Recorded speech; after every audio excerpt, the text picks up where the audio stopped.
go back and go, should have done this, should have done that. They can't. So we might get a shot at them again next week. Bishop to Rook 9. Red Mountain win it.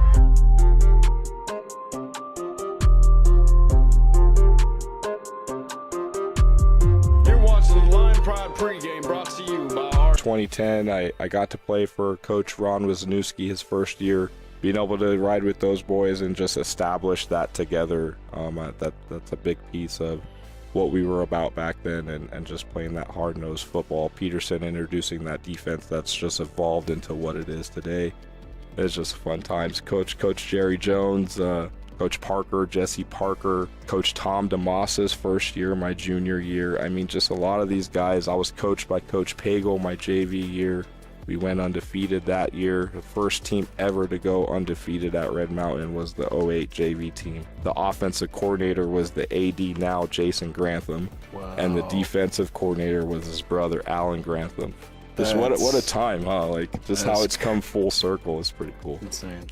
Now, I have also another question. What got you into coaching? Now, as a player, you like to stick to the game, you know, which is also why I'm here doing pregame shows. Yeah. But was there a specific reason why you decided to go with coaching? Yeah, you know, I think when I did get that opportunity to play college ball at MCC, unfortunately, I had a season-ending career there that it was kind of like that itch for the game. Like, I don't want to put up my hat yet, and so I just started coaching my nephew Rocket at the time, and Matty P, who's a varsity coach, and then just the love of the game never left, man. So being able to be a kid on that sideline with those guys is just a dream come true. So, yeah. All right, that's a great story in and itself, but let's recap the last week's game against ALA Queen Creek. Death, taxes, and Red Mountain finding a way to win football games. Both teams were undefeated, much like the Highland game, but the stakes remained the same. ALA Queen Creek looking to stay in the open, Red Mountain trying to peek their head into the open. It wasn't until the first play of the second quarter until either team scored. Simon Lopez with a dime to Bodie Wagner, 70 yards for the score. Later in the quarter, Simon Lopez turns on the afterburners for a 74-yard touchdown. Right before half, Brandon Brown of ALA Queen Creek with a 2-yard rushing touchdown, 13-7. A quiet second half until Crew Daniels, the ALA Queen Creek quarterback, connects with Bo Sparks for a 37-yard touchdown. ALA Queen Creek gets the lead, 14-13. Red Mountain's next drive, Simon Lopez intercepted by Tillman Molyneux. ALA Queen Creek with momentum, they take over. 4 minutes left of the game. But guess what, JP? This game's not over yet. 4th and 8, the defense steps up in a big spot. ALA opts to go for it. Crew Daniels goes down for a sack, and Red Mountain takes over with a minute 50 remaining of the game.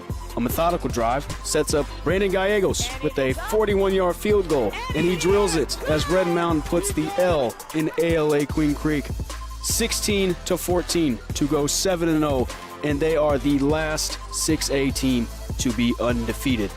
Now, JP, you're seen on the defensive side of the ball. What did you see in this game that you haven't seen all year? You know, I think just their bend don't break attitude. You know, we always knew we're always war ready, we're always war tested, but there was never a doubt in our mind on that sideline that, like, we just trust. We trust in the process. We trust in the team. We trust in the system. Down goes Frazier. Down goes Frazier. Down goes Frazier. Now, on to my personal favorite segment of the show. Let's get to your pick'ems. Got a big one right here. The Highland Hawks versus ALA Queen Creek. All right. You know, we're going to see a hard-hitting kind of nose battle like we did against us, you know, so it's going to be interesting to see who comes out on top. Me personally, I definitely got Highland coming out on top. I think those guys are a little bit better schematically coached in the situation. I think it'll be a field goal in the fourth quarter, not necessarily a game winner, but I think it's definitely going to be a field goal that wins it for them in the fourth. Well, he basically took my notes and read it for me, so I had Highland by 3. I think Highland is the more physical team than ALA Queen Creek. Not that ALA Queen Creek is weak. Highland's just a good team. I believe they are the better team to ALA Queen Creek. Yeah. Moving on to the next matchup, it's the Liberty Lions versus the Saguaro Sabercats. Saguaro, they came off of a 35-21 victory against Shap. I think Saguaro is going to get rolled, and Liberty's going to drop them by 30. JP, how about you? Liberty is a powerhouse, ladies and gentlemen. SAGU, not like what they used to be. I definitely got Liberty by 17 plus. Those guys got a point to prove after the last few weeks, kind of being on the fringe, letting some of these Arizona teams kind of stay with them a little bit. I think they got a point to prove. They're fighting for a #1 spot as well. All these points matter. Liberty's going to roll. Now, next one, Basha Bears versus the Chandler Wolves after a period of dominance that has never been seen before in Arizona high school sports. Chandler finds themselves outside the open for the first time in a while. Now, Tristan Halsana is a great running back for Chandler. However, Brody Vayers and Gio Richardson have been a lethal combo for any secondary for Basha. So I have Basha in this by 7. JP, how about you? Nice. Chandler's definitely not what they used to be, but just a good organization that's got some good coaches over there. I think it's going to be a little bit of a slugfest. Basha's got the better athletes, in my opinion. I definitely got Basha by 10. God, what happened to Chandler, man? They're just not the same, man. I think, you get some of these other powerhouse schools like Basha and some of these other East Valley schools. They want a piece of the pie, man. So, Now, let's get on to your rankings. Now, as some of you may know, I had a lot to say about the rankings last week. I'm going to leave that in that video, focus more on the team's positions and where they are right now. Marana, the 5A team, is at #1. Red Mountain is #2 in the state of Arizona. Basha is at #3 following their bye week. Liberty's at #4. Horizon, the 5A team, is at #5. Higley pops back into the open at #6. ALA Queen Creek drops to 7. And Brophy's at #8. Now, the 6A teams that are outside of the open include Highland, Mountain View. I think they have a shot at getting like a top tier 6A seed, maybe even a low open seed. Queen Creek shares basically the same level of competition as Highland. Now, as for the rankings, we see a lot of 5A teams. Horizon, Higley, Desert Mountain dropped out. They could sneak back in. For sure. When do you think Marana's going to drop out of that #1 spot? It could be my biased opinion, but I think after we win out, Oh, I think they stay #1 until we go down the road with them Toros down, and then that's when them rankings come out after week 10. Then I think that's going to show where we at #1. Okay, well said. Let's say Marana loses their next game. Regardless, who do you think is going to take that #1 spot? I think it depends on the spread. I could see Liberty taking it just because of the spread they'll probably win by this week. Basha, that's going to be a tough game with Chandler. I think that could be a nose-to-nose game. I think if it's me, I think Highland, if Marana takes a loss and one of these 5A teams happen to drop out, I think I could see Highland moving in there, and I can see a Liberty taking 1 and us staying at 2. Okay, I think, honestly, with Horizon, they have a chance to drop out after a loss. That means Highland is going to go up in the rankings, but, the rankings they're a feel-out process. By November, this is all going to be solved. Right. Let the chips lie where they may, right? Yeah, exactly. Now, let's preview tonight's game against Queen Creek. Give you a final score and a table break like the boys did in the locker room, little Bills Mafia. Hey, Coach, can you elaborate on the table break? The Bills Mafia thing was totally them. They were just in there doing their hype at the end of the game, and I just happened to just see it on Christian Klein, CK. He actually sent me and Enders a video that night he actually had put together, and it was them breaking the I had no idea they were even doing that in there, and they were just so hyped. I was surprised it even took 3 of them to break it. But that's just them. That's their personality in there. Just a bunch of junkyard dogs who just love to just get after it, and they got the energy and the juice even after 4 quarters, man. They just ready to roll. Do you know how much force it has to take to break a foldable table? A Costco foldable table. Like, this ain't no just... A Costco foldable table. It's not like one of those WWE tables where it just like as soon as one person hits it, it just folds automatically. No, it has a ton of give to it. I think there's a 500-pound capacity on that thing. It took 3 of them. I mean, I don't know if you guys watched the video, but I mean, when Kai went and jumped first on it, I mean, that thing didn't move. I think Kai bounced off of it. Yeah, that's normally what happens. They just like hit the table. Boom. Like it didn't even move. And then Junior went on it, and you're like, okay, it's going to break. Like, it's going to break. And then, like, Junior went on it, and it didn't break.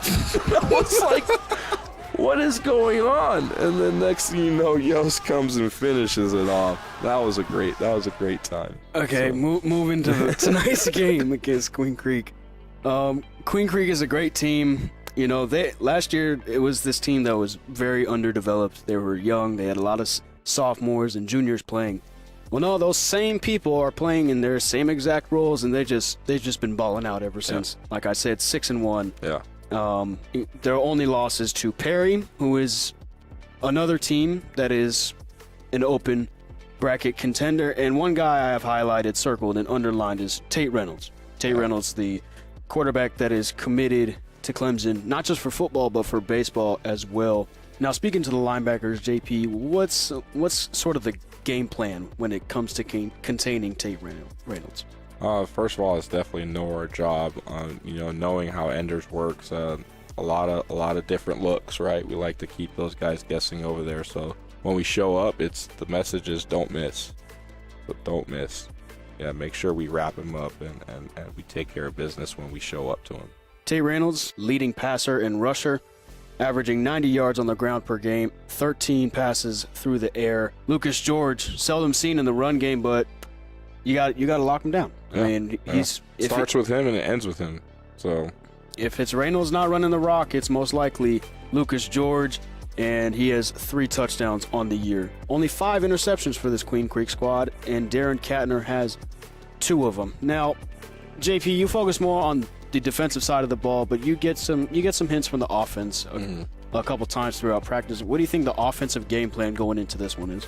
I think starts with Simon and ends with Simon. You know, Simon's a really good leader in there, and Coach McDaniels does a phenomenal job at just scheming, watching film, knowing where those weak points are.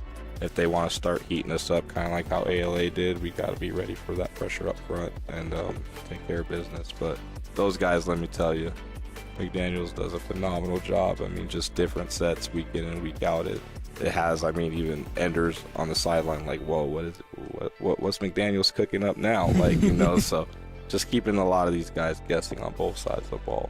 So. Now, after Queen Creek, the Hamilton Huskies will visit Jim Jones Field on Red Mountain Senior Night. And then after that is rivalry week against the Mountain View Toros. Toros down. I'm host Nate Smith. This is my guest host, JP. And we'll see you next time on the Line Pride Pregame Show.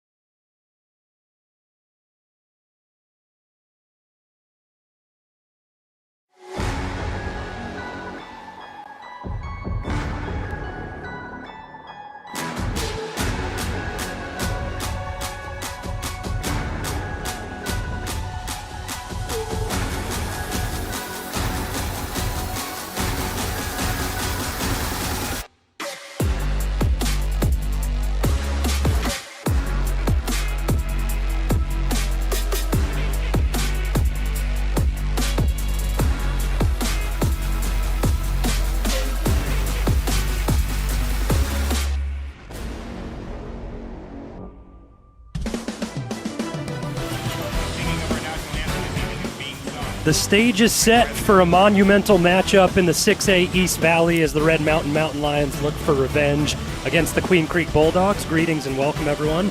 Alongside Nate Smith, I am Zach Warhack, and we step right in to the anthem.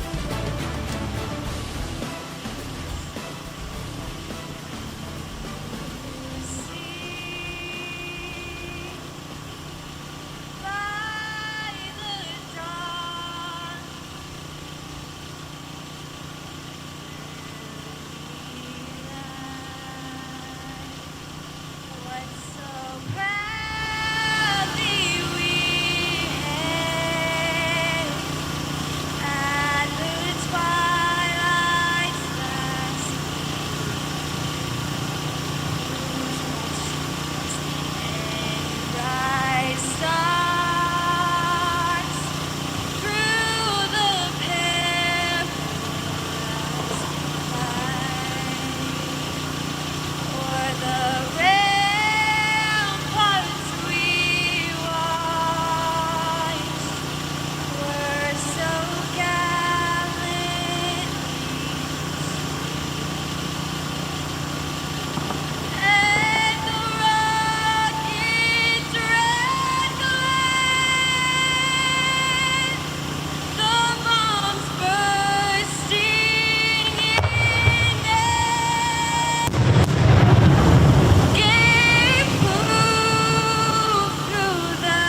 Senior night for Queen Creek High School tonight, and they look to play spoilers 2 years in a row against the Red Mountain Mountain Lions, a team who has the best start to their season in school history. Welcome back into the broadcast, everyone, here on RMTV. Alongside Nate Smith, I'm Zach Warhack.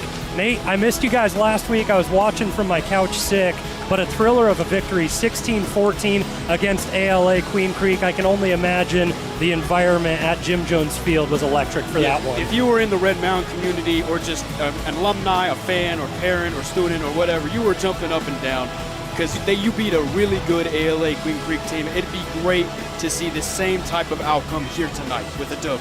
Sometimes it's hard to take a step back and gain some perspective, but we're in the middle of history with this Red Mountain team right now. A perfect 7-0 on the year, right now number 2 in the open bracket rankings as things stand.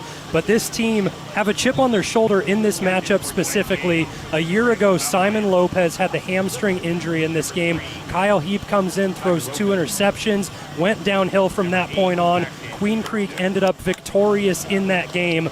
Bad blood on the side of Red Mountain. They want a victory here tonight. Yeah, just the message for this entire season has been get back. We need to get our get back, and especially with the team against ALA Queen Creek, that get back momentum is strong in this one. If we know anything about these two teams and the way that they play, it's fast and it's physical. It starts on that side for Queen Creek, led by Travis Sherman. He's been with the team since 2013. That front seven is one of the best in the state of Arizona right now, spearheaded by Nick Harper. Yeah, the front seven is just absolutely. And going to the offensive line, you got that piloted by Tate Reynolds, who is the Clemson committed to football, committed to baseball as well. But, Tate Reynolds, he's only a junior. He's got one more year to prove himself, but he's already proven himself enough in this ALA Queen Creek offense. A really good player, and the offense has been excelling this year for Queen Creek. We talk about the win against Red Mountain, but overall it was just a 3-8 season, a finish for Queen Creek last year. High playoff hopes this season in the 6A bracket at this point in time. They have a tough finish to the rest of the season. This is the last region game that Red Mountain plays tonight. Queen Creek have to finish it off with 2 more against Highland and ALA. Yeah, it's going to be a rough stretch for ALA Queen Creek, but I'm confident in them getting a dub in at least one of those games. Maybe it's tonight, maybe I spoke into existence, but it's going to be interesting down the stretch for the Bulldogs. Celebrities in the house this evening for this one. Last year we had Ryan Fitzpatrick at the Highland game. This year, a generational celebrity for the younger ones, Destroyin'. The kicker, YouTuber, had a stint in some football until he had that neck injury when he was done with his career at that point. But the stakes are high. Senior night for Queen Creek. They'll get the ball to start things off. And Brandon Gallegos had the game winner against ALA Queen Creek just a week ago. Gets set to kick things off, and we're ready and fired up here.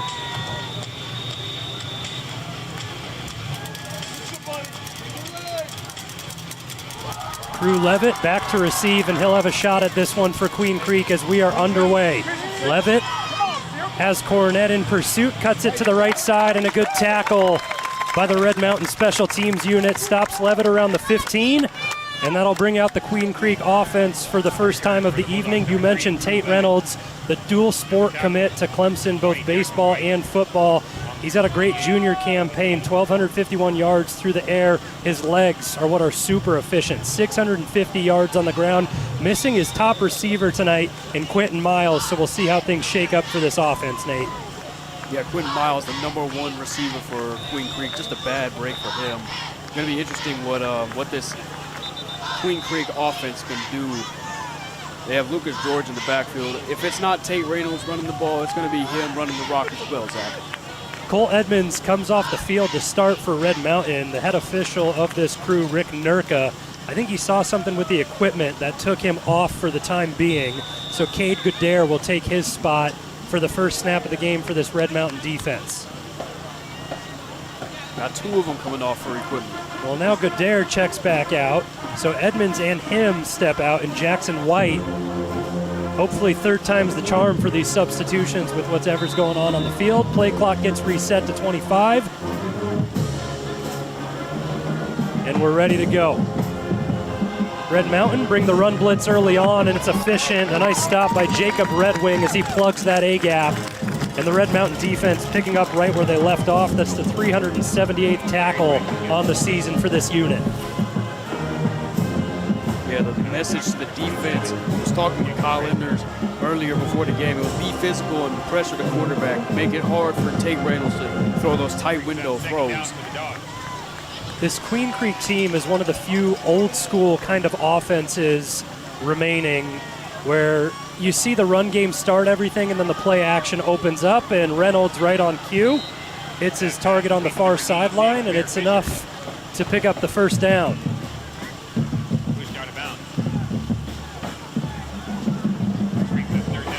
Short on pass catchers are the Queen Creek offense. They look to their two tight ends, David Eberhard and Dylan Sims.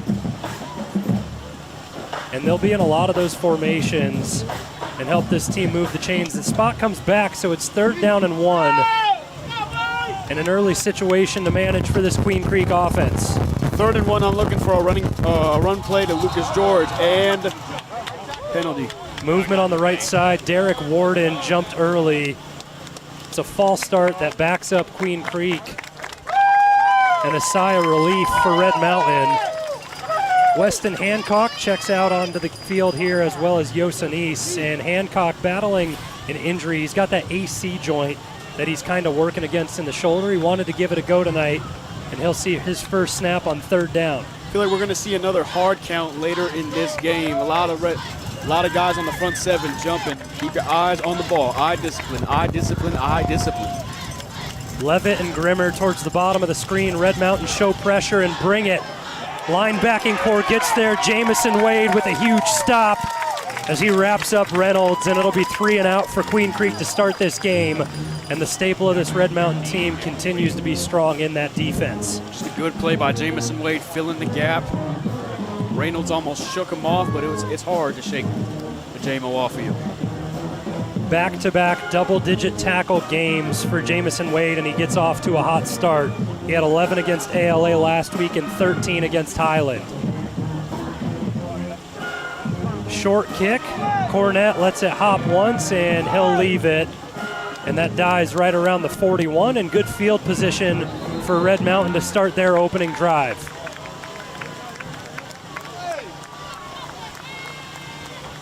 Looked like the punt return unit of Queen Creek tried to push Gamba into the ball.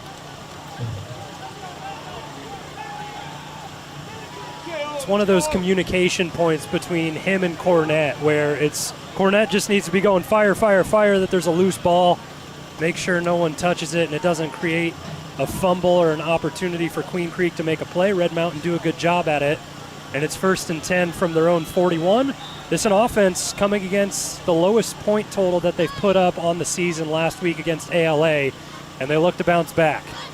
Lopez out of the gun. He's without Jackson Bogle this game with a concussion. He looks to Bodie Wagner early in the wide receiver screen, sets up a big gain as Wagner steps out at the 36. But a flag right around midfield, and we'll see if that screen sets up a hold. Either a hold or an ineligible man downfield.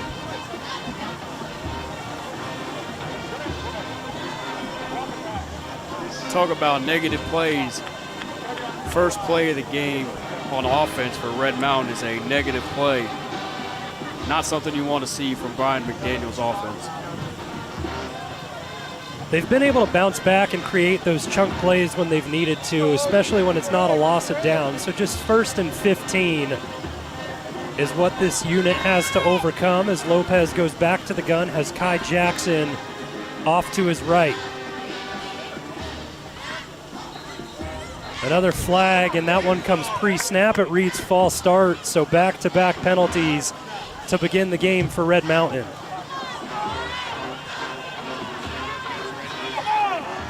We got a clear notice of what that last penalty was. I'm not so sure about the one beforehand.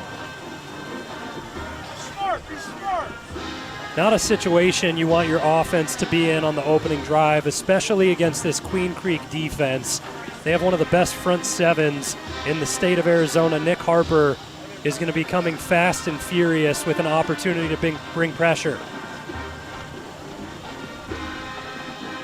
Lopez pitches out to Jackson, tries to establish the edge, and he's knocked out of bounds by Darian Katner. Darian Katner, that's their leading interceptor on that Queen Creek defense. Leads them with 4. Not a lot, but it still makes an impact.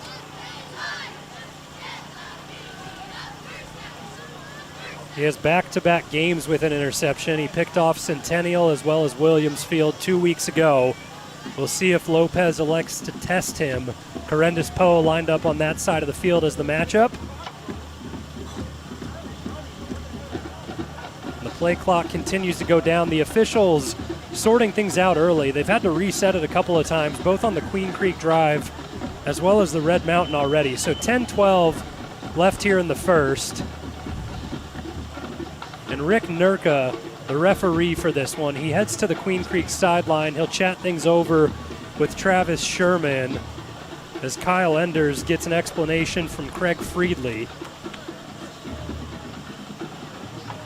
A little bit of miscommunication early on, I think, between the box and the scoreboard operator and the officials all together. So they look to get that ironed out as Red Mountain are looking to iron some things out on offense as well behind the sticks here on second down. Schmier in motion. Lopez steps back, goes over the top, looks for Schmier, and what a catch on the sideline. The toe looks just fine for Andrew Schmier. He's been battling grade 3 turf toe. He gets down to the 20 this time. And you talk about Red Mountain being behind the sticks, but it's just something they've done all season long, being able to find a way out, and a huge play for Schmier, and now they go up-tempo. Got that right in the bread basket. Pinkies inside, perfect over-the-shoulder ball. Lopez goes quick to Wagner on that screen. He picks up 5, and it's red zone territory for Red Mountain on their opening drive.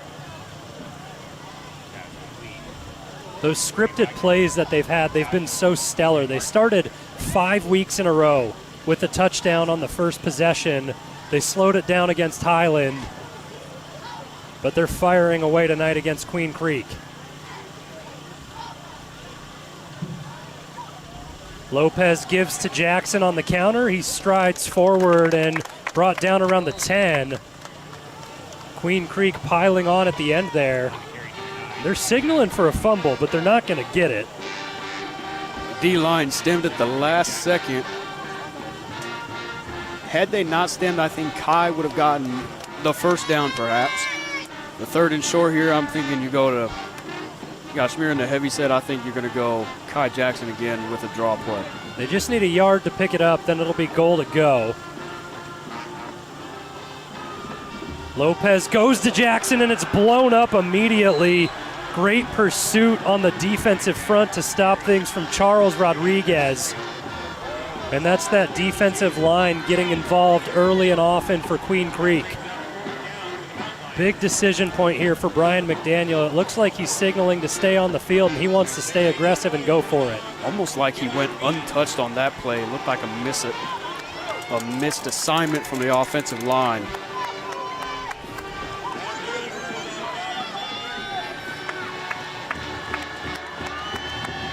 So 4th down and about 5 for Lopez inside the red zone.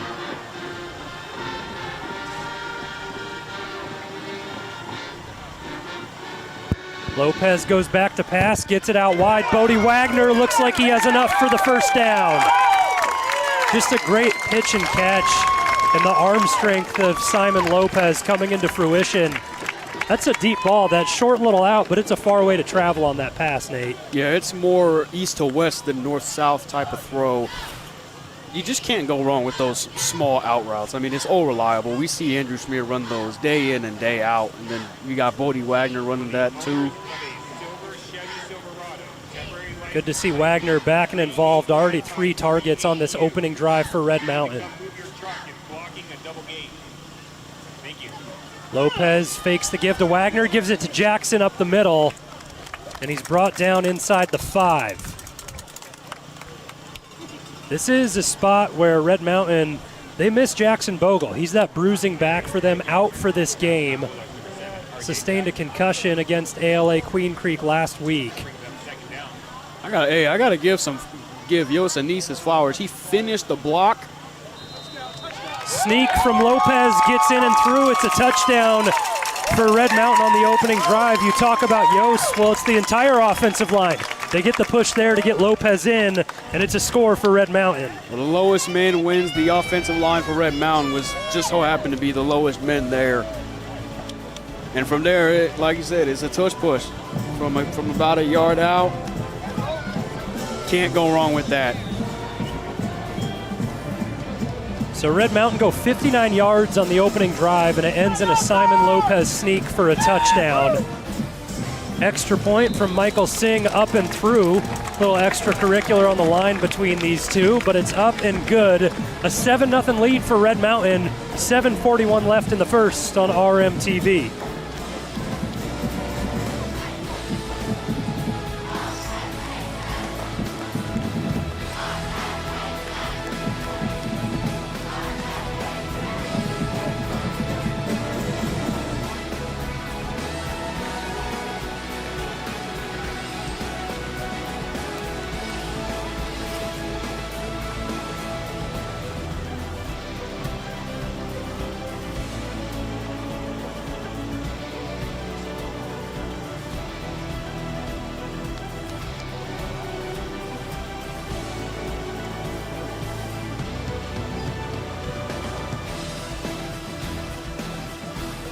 Red Mountain get out to the start they wanted offensively as they punch in their first possession for a 7-0 lead. And that one has to feel good for Simon Lopez. Coming off the injury in this game a year ago, and he puts up the first points on the board for Red Mountain. Levitt tries again with the return, gets out across the 25, and those are some big bodies colliding on the special teams unit there. Gotta say, normally the gunners, when you hear the term gunner, it's more on the punting aspect of football. But when you hear gunner on kickoff, those are the middle guys. The middle guys are the ones who, make sure the returner funnels outwards toward those contained guys. The gunners on that kickoff need to get down there a little bit faster. Too many yards on kickoff. Though they're at the 30-yard line, it could be them at the 20-yard line as opposed to the 30-yard line. Better field position for Queen Creek this time around. They went 3 and out on the first drive. We'll see what kind of adjustments will be made as Tate Reynolds gets the snap and goes up the middle. That's Lucas George with the carry. The 1,000-yard rusher suffered a broken back in his career. That's one that it doesn't sound like a lot of fun, but good to see him back on the field. And he's been prominent for this Queen Creek offense this season. He's put up 450 on the ground and 3 touchdowns. So good to see him getting back in the swing of things. He shares time with David Rawson in that backfield.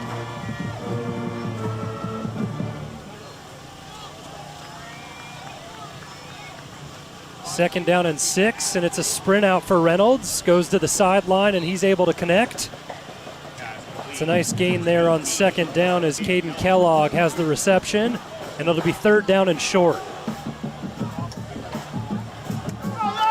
These are the areas that make or break you in a game, right? This one can be a drive killer if you go back-to-back 3 and outs, or you can put something together if you're Queen Creek. Definitely, third and shorts, that's where the game's decided right there. Queen Creek, such an efficient running game, and they look for a sneak with Reynolds, and he picks it up. Big body, only listed at 195, but it's all in the legs of Tate Reynolds. He's a really strong runner, not afraid to be physical when he gets outside of the pocket as well. I gotta say, I like the play call from Queen Creek. You're looking for or if you're the defense, you're looking for some type of a handoff, but, Tate Reynolds, he's a good runner.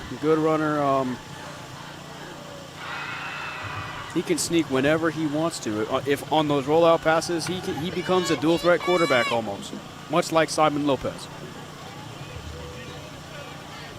Queen Creek now out across their own 40. Red Mountain show pressure, and they bring it. Lucas George has absolutely nowhere to go. A couple of Red Mountain players, Logan Haney in on the tackle, and a few of those linemen. You see Jackson Griffin get pulled off the pile as well. Yeah, Red Mountain sent the house on that one. If you ever played Madden, that looked like Engage 8.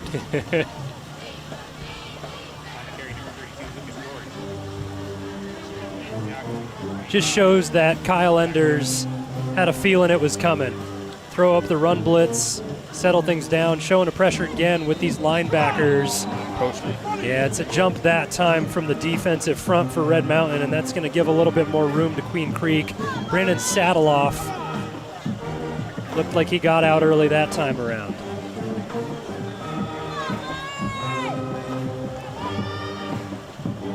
Queen Creek able to sustain this drive a little bit better. They have a very balanced attack on the season. Had 1,550 rushing yards coming into this game, paired along with about 1,300 through the air. So it shows just what they can do with this dual threat backfield. And then, I mean, you have a third runner in Reynolds. Set up the screen to that Dylan Sims. Fumble, that ball pops loose, and Sims can't recover it. Jacob Red Wing in on the act. Jackson Griffin has the prize as he comes up with the ball. And there's that Red Mountain defense creating turnovers. That's their third forced fumble of the season, and it comes in a big spot on the second drive of the game. Man, that ball just popped out.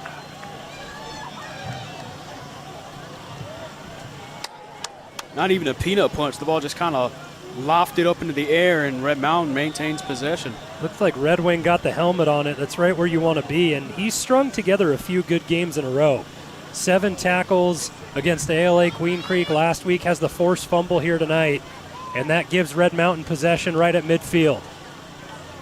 Lopez swings it wide to Jackson. He's got a burst of speed, and he picks up 7. Clint Jensen in on the stop, but Kai Jackson running inspired tonight.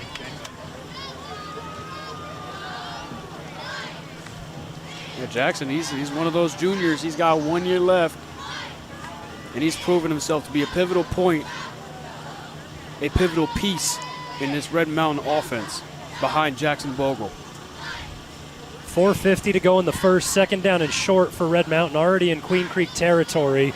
They go back to Jackson. He runs to the outside, and he picks up the first down. So the ground game working as good as it can for Red Mountain up to this point.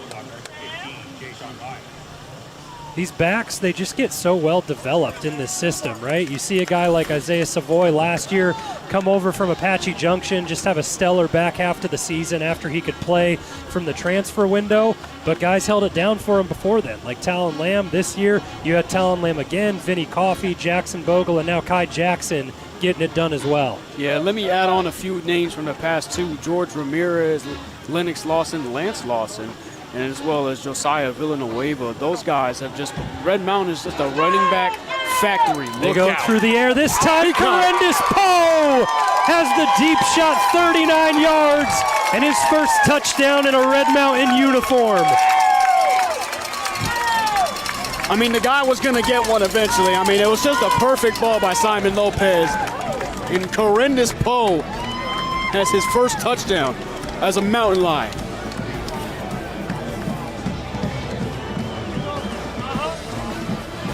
Just a straight up 1v1 against the defender, and Correndous Poe comes down with it. You could see the breakout coming from a mile away. He was involved offensively in his first game for this team against Highland. Last week, 6 catches against ALA Queen Creek, and he hauls in the deep ball tonight. Red Mountain out to a 14-0 lead, 4:06 left in the first quarter on RMTV.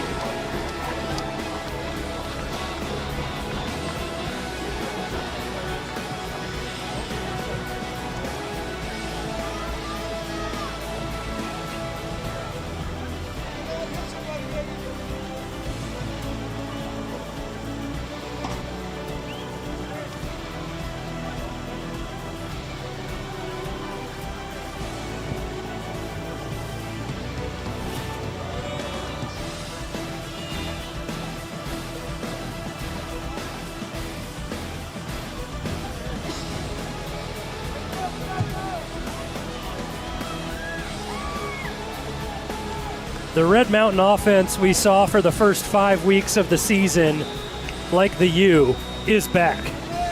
Put up 14 early here, just under 8 minutes gone in the first, and they look dominant. Line drive kick from Gallegos goes right back to Crew Levitt. We'll see what he can do on the return this time around. And that's not an assisted tackle, that's just straight one-on-one for Logan Haney there. Get back to Contain. Contain did a great job there. Made sure the returner funneled to the outside, and that time the Contain didn't even have to do anything. It was all Logan Haney on that one. Queen Creek come back out for their third drive of the game, and they had it going last time around. They were moving the chains, pushing the pile with the run game, and they had a big throw to Dylan Sims. It was going to be a nice gain to the UCLA commit, and he just lost it. Jacob Red Wing got ahead on the ball, forced the fumble, and it resulted in the 39-yard passing touchdown to Corendus Poe to put Red Mountain up 14-0. Reynolds and this offense get back out and look to have a different story this time around.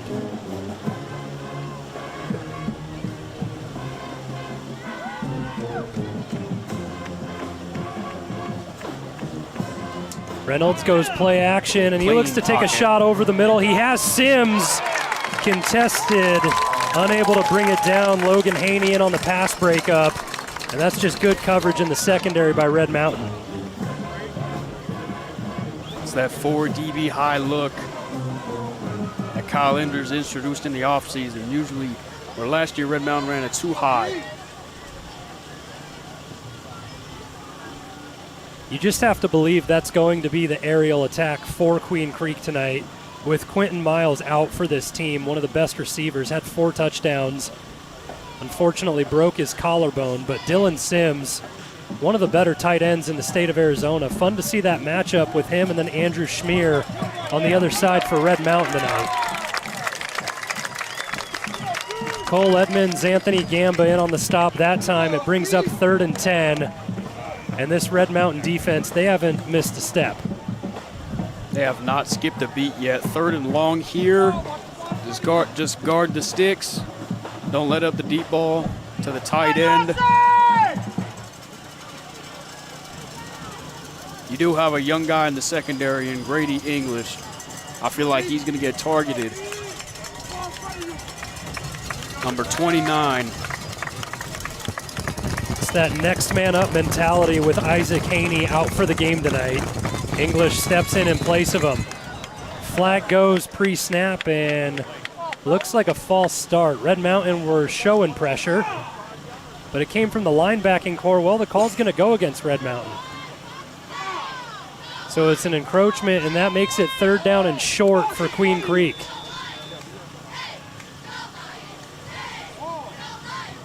They get the ball at the 28. They need 4 to pick up the first down.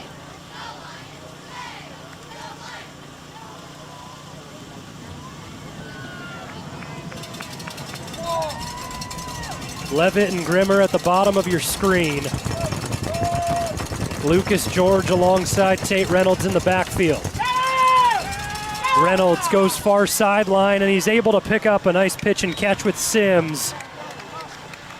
And it just feels like that's going to be his favorite target for the rest of the season, and a big conversion for the Queen Creek offense. Big conversion there. Number 3 for Queen Creek was wide open on the Red Mountain sideline.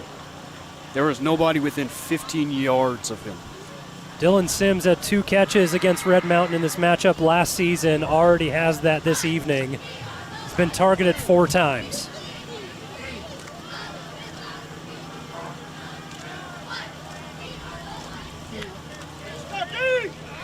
Reynolds motions George up, and he follows him as his lead blocker with the run. Out the right side. Not much room to pick up, but a gain of 3 with 2:01 left in the first quarter. We're seeing a balanced attack from Queen Creek here.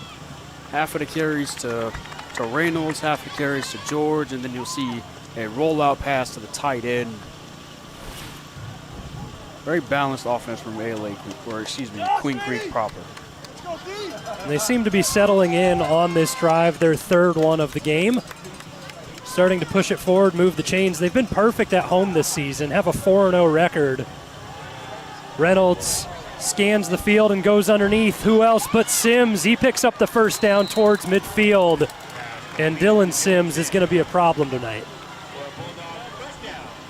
Just a big body target. It's hard to miss him, but good old reliable. He went 4 for 60 and 2 last week against Centennial. And that was one of the bigger wins of the season for Queen Creek, a 10-point victory, 31-21 over Centennial in that matchup. And that's Centennial with all of their transfers. Everyone available and playing. Reynolds goes with the run. George swallowed early by Rock Miller, and he has some help from the rest of his linebacking core. No gain on the play, and Queen Creek pick it up 2nd and 10 right at midfield on the left hash.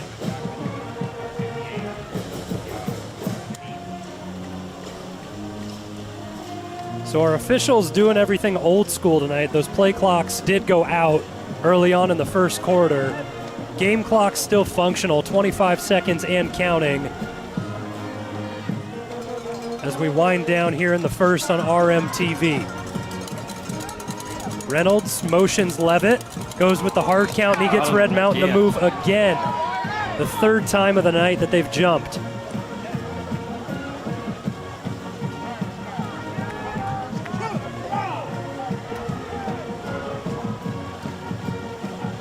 It's already 25 yards and penalties for Red Mountain.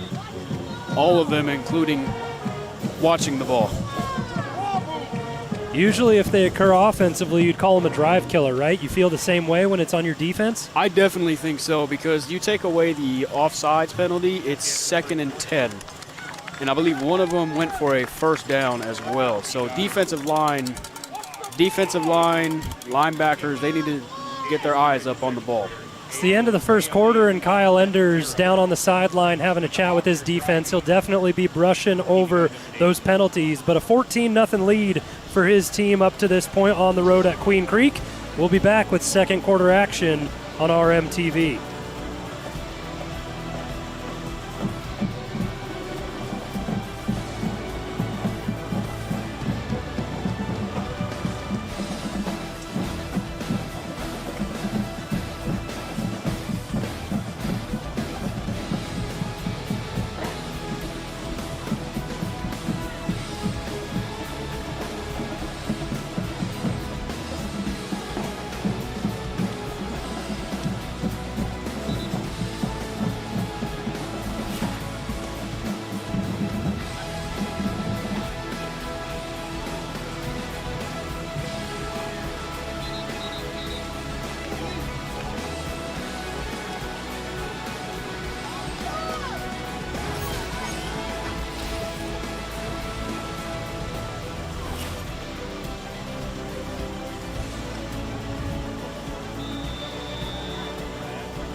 Queen Creek seeing their most efficient offensive drive of the game as we start the second quarter on RMTV. After the encroachment penalty, they have the ball at the Red Mountain 45, and Tate Reynolds goes under center, fakes the give, roll out to the left, and he finds his other tight end, David Eberhard, this time around, and he picks up the first down. So Queen Creek relying heavily on those short intermediate routes to their tight ends on this drive, and it's working for them, Nate. Man, Eberhard, just a grown man run right there. Truck one guy, truck another guy. Pick up the first down while you're at it, big fella. Right there.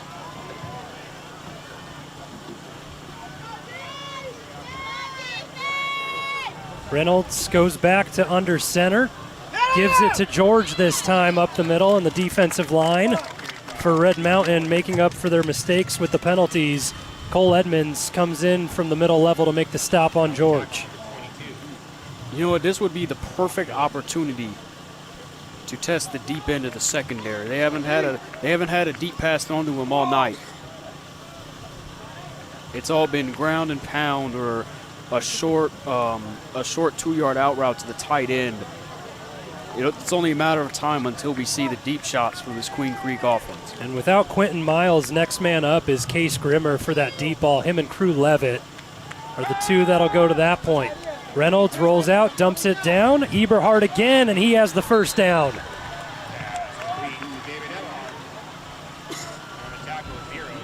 The tight ends have been special on this drive for Queen Creek. We talked about it in the pregame leading up to this, and they're coming through tonight for Queen Creek.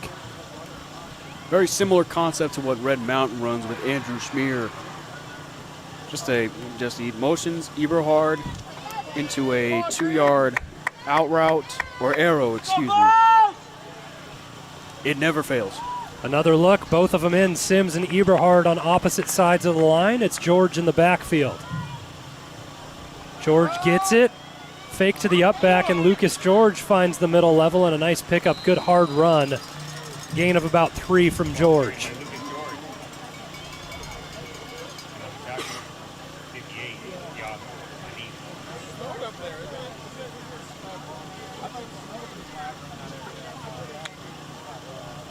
This is a big drive at this stage in the game for Queen Creek, right?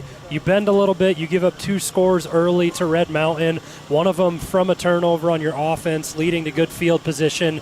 You have a chance to cut the lead in half, and they want to find 6 on this drive.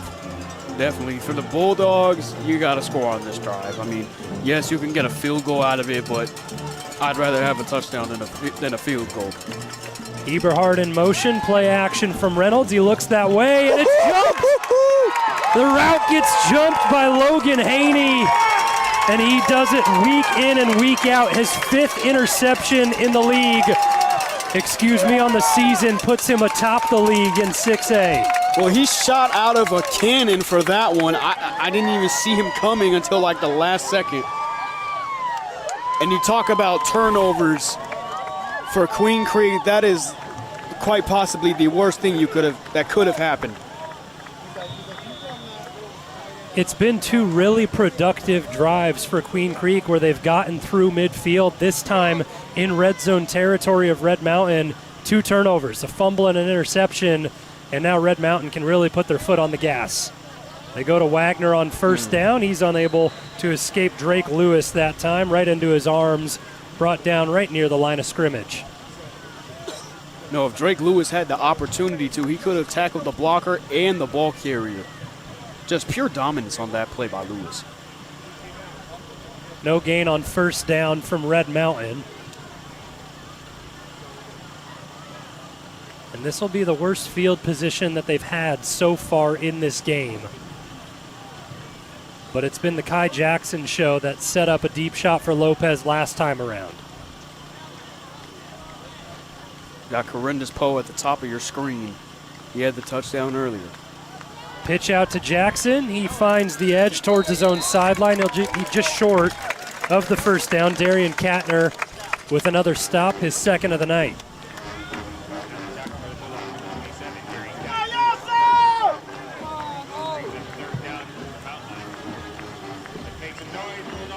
The experience of this Queen Creek defense is great. We talked about it prior to the game. A lot of returners on this side. Katner, one of those players, he was big last season, 54 tackles a year ago, already 47, including the 2 tonight. Yeah, one of the main critiques about the Queen Creek team from last year is they're a young team, they were underdeveloped. All those players returned, they were bought in, and guess where they are now? They're developed. Lopez floats it out for Poe. A double move that just got away from Lopez as he overshoots him. And it brings up 4th down. So the incompletion there, it'll be the first drive for Red Mountain that ends without points on the board, and they bring out the special teams unit to boot one away.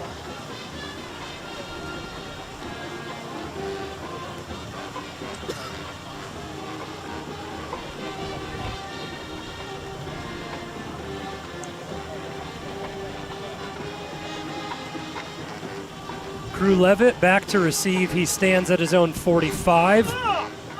Good kick from Singh that time around. He backs him up all the way to the 30, and we'll see how the blocking unit does for Queen Creek.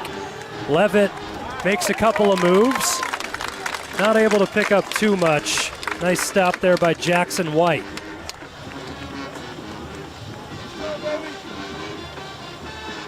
So turnovers have been the story for this Queen Creek offense early on. You just want to see them finish a drive at this point. If you're a Queen Creek coach, you're probably sick to your stomach with the 2 turnovers. I say more so in the second one, because that second one definitely killed some momentum. Being intercepted at the 20-yard line, you're thinking of scoring, and then it just gets taken away.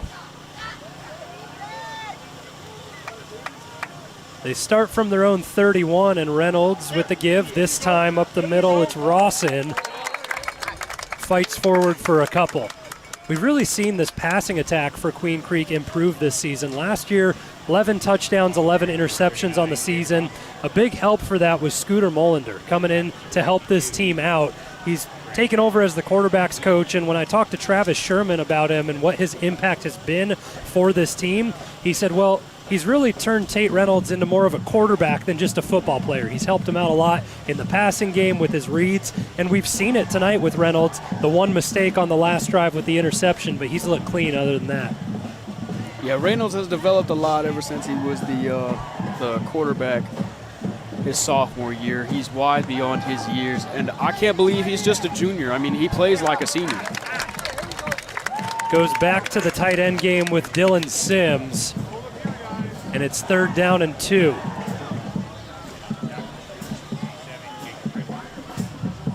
We got an injured mountain lion on the field. Tough to tell on the far sideline.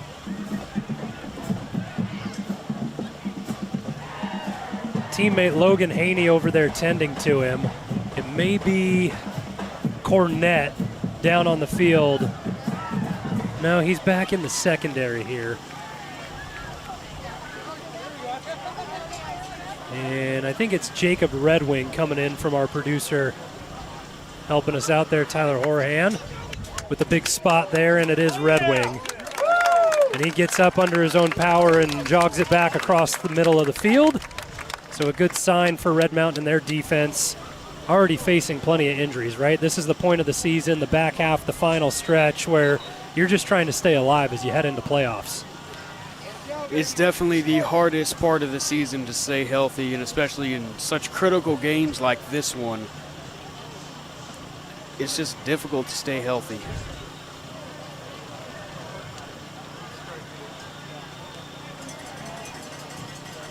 A big 3rd down and short upcoming for Queen Creek with 7:28 left in the first half. See, in these types of situations, defensive line has to watch the ball. Reynolds goes play action over the middle to Sims for a big pickup. He's out across the Red Mountain 40, brought down at the 38. And when Queen Creek have needed a big play, they've called on Dylan Sims every time. I got to say, from Reynolds, that was a beautiful ball. It was just a laser to his tight end. Sims, who's going to be, I'm going to call it right now, he's going to be Queen Creek's MVP. Regardless if they win or lose, that's the guy they're going to look towards too. Trending towards double-digit receptions on the night if he continues to keep this pace. He's picked up 2 big first downs for their offense already in this game, and it's the same look. It's been the little flat route. That time he finds the seam, and Tate Reynolds delivers a strike.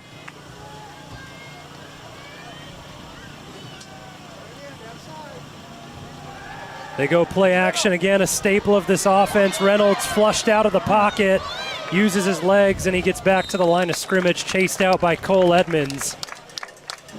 Jersey number 1-on-1 right there. 1v1. Literally, it's a 1v1. I think you give the edge to Cole Edmonds in that battle, as it ends up being spotted as a loss of 1. So I think you'll get credited a sack on that play.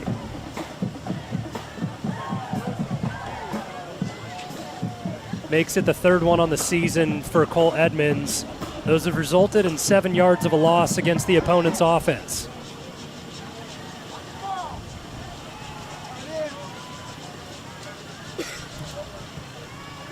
A 21 personnel again for Queen Creek. They go play action. Beautiful.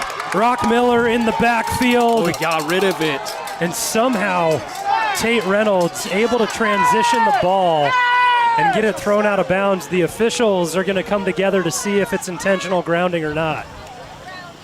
Was he outside of the pocket? Yep, those are the big key things that you have to look at when you're official, right? Tackle box, does he get outside, and does he get the ball to the line of scrimmage when he throws it away? Flag comes down on the field, and it's a big play from Rock Miller coming off the edge. It'll be a loss of down. And Rock Miller just stood him up. And we talk about Tate Reynolds being just a strong guy in general. He was not going down. He's all legs, able to keep trucking. But it's a good adjustment made by Kyle Enders in this defense. They've seen that similar look from Queen Creek multiple times where they get the tight end to set up as a chip and then read him out into the flat. That time Sims can't catch up with Rock Miller and he beats him to the quarterback. I'd play limp here. The sticks are like an hour and a half drive away from the line of scrimmage. Just don't be greedy in getting a sack. Just play contained. Queen Creek needs 40 to pick it up. They go with the draw play to Rawson, and he's brought down at his own 45-yard line, and Red Mountain get another stop with his defense to preserve the perfect game. Well, just a conservative play call. Lucas George right up the gut, draw play. Just to get some yards. Tyreek Cornett, the lone man back to return for Red Mountain. He is explosive. End over end kick, line drive. He has a chance to take it. Cornett goes back up the middle, spins off a couple tackles, but it's hard to evade everything when it's 6 against 1.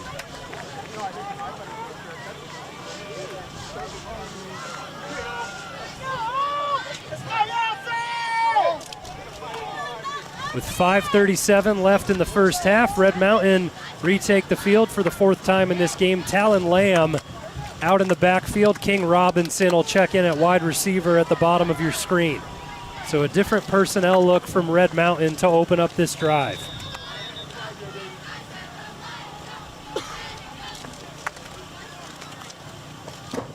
Lopez out of the gun. Now he goes empty set. Lamb motions out to the far sideline. Lopez goes down. He looks for Thorstad. A little bit of miscommunication on that one. Thorstad kept going towards the inside, and Lopez put it on the back shoulder towards the sideline. Well, Paxton Thorstad went upfield a little by like a yard, but it's a tough throw to make when you're rolling out. He had a nice 4-reception game against ALA Queen Creek last week.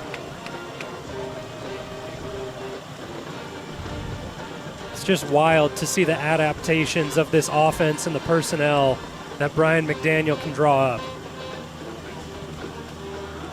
Handoff this time. Lamb bounces out, evades a tackle, and Talon Lamb turns nothing into something. A pickup of about 5 on 2nd down.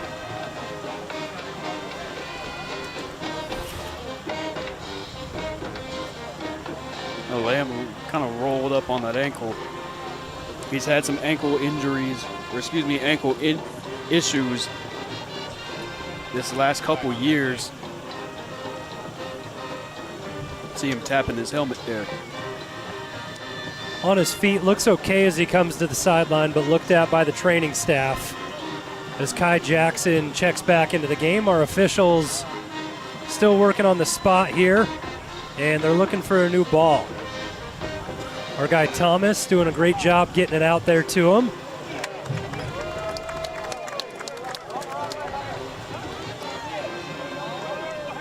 And they switch the field and they're bringing things back.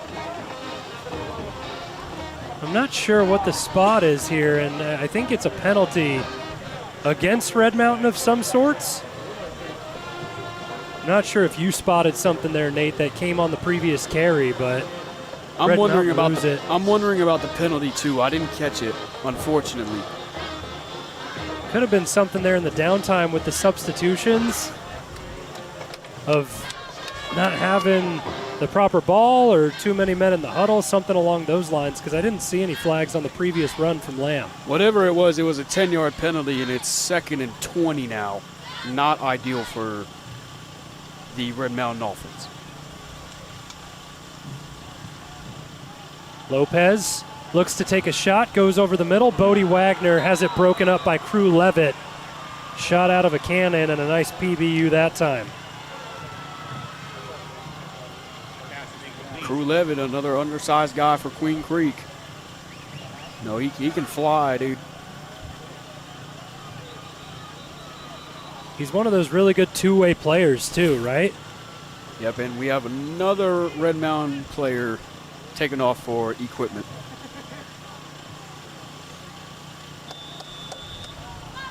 It's the knee pads, probably. You see a lot of guys rocking the no knee pad look. The officials in high school, let's just say they're not the biggest fans of it. They crack down on it. Everything's sorted out, and 3rd down and long for Red Mountain. And a timeout taken, their first one of the half. And with that, they'll talk things over, and we'll step away on RMTV with 5:21 to go in the first half.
The Queen Creek defense have settled into this game on the past 2 drives. They have Red Mountain backed up in their own territory for 3rd down and 18 as Simon Lopez and company come out of the timeout.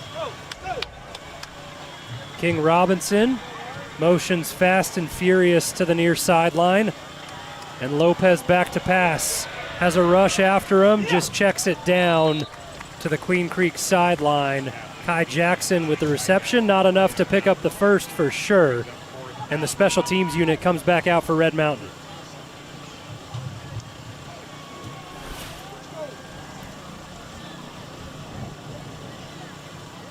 Talking about negative plays. That 10-yard penalty, whatever it was still a penalty. Backing up the offense, not ideal.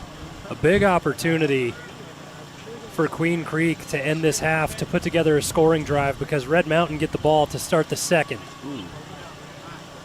Another good kick from Singh, and Levitt fair catches, has Haney right in his face. A good job securing that. And we'll see if Tate Reynolds and the rest of this Queen Creek offense can get down the field. Yeah, like you said, Zach, a touchdown right here would be huge for Queen Creek. It's their 6th drive of the game. They'll have it at their own 39 to start things. And it's the times where you have the good field position that you feel more comfortable, right? You have the entire playbook to look at, whatever you want to do. And it's been looks to the tight ends and Lucas George up to this point. Look, keep an eye on Dylan Sims. Reynolds sprints out, breaks a tackle. Cole Edmonds chasing after him. And Reynolds goes out of bounds after a nice gain on 1st down. A lot of action there on the offensive front that you were looking at. Yes, great run there. A little bit of a hold on the outside. Ultimately not enough to get the call. Looked like it was on 52 Saddlehoff. Yep, I'm having flashbacks of doing games with Chris Andriotis up here in the booth. He's a big line guy, loved watching the big boys. And I'll tell you what, he'd whisper to me on every day, or every play, yeah, it's a hold. Nope, it's a hold. Left tackle, left guard, hold. He'd say it too. He'd say, yeah, you can call a hold on every play if you wanted to. And he found him time and time again. So Queen Creek spend their first time out of the half, and we'll keep it right here on RMTV. Alongside Nate Smith, I'm Zach Warhack. A hot start for Red Mountain offensively. They get out to 14-0 with the sneak from Simon Lopez, then the deep ball to Corendus Poe. But since then, what have been the adjustments that Queen Creek have made to kind of silence them? Well, ultimately, it's guarding the deep side of the field. You know, no verticals to Corendus Poe, King Robinson. It's all been the short game, the ground and pound offense with Kai Jackson, which is doing well. However, you got to cut down on the penalties. I mean, false start, offsides, and then the 10-yard penalty on the last drive. I mean, those can kill momentum for sure, absolutely. You just got to keep it down low. You know, don't play to their level. Just play Red Mountain football. That's all it comes down to.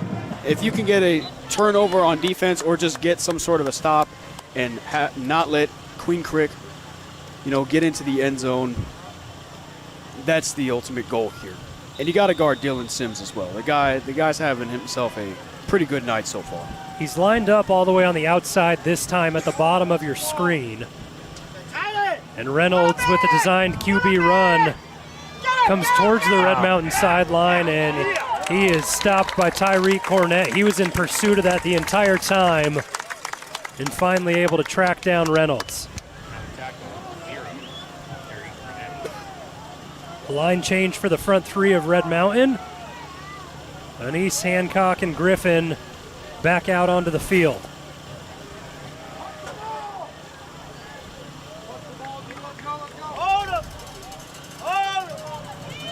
You feel the hard count coming from Reynolds? Yep, I can see that from a mile away. Eye discipline, eye discipline, eye discipline. Red Mountain already has 3 offside penalties for this game. Reynolds back under center. No hard count. Fakes to George. He looks downfield. Look out. Over the top, and a flag going to be coming in. Yeah, the officials, they were reaching for him. It's not a late flag from him. They were looking for him the whole time, just struggled to get it out of the pocket. But Bear Fisher, the intended target, down the near sideline. And the call goes against Grady English in the secondary. You have the senior Ryan Pienta. Number 77 of Queen Creek, he's hobbling off the field. Looked like a leg injury, maybe a bit of an ankle issue. Yeah, that'd be a big loss for this offensive line. He steps in as the starting left guard of this team. And, I mean, he improves everything. The run game for Tate Reynolds with the design QB runs, and he also opens up the holes for Lucas George. So after the penalty, Queen Creek advance it to the Red Mountain 40. As they continue the drive with 4:05 left here in the first half. They're going to look to Dylan Sims again. That's a mismatch. Sims on English. They go to George. He tries to cut it back. Rock Miller has had his nose in the run game all night long, and it's good to see him stepping up big, making some noise.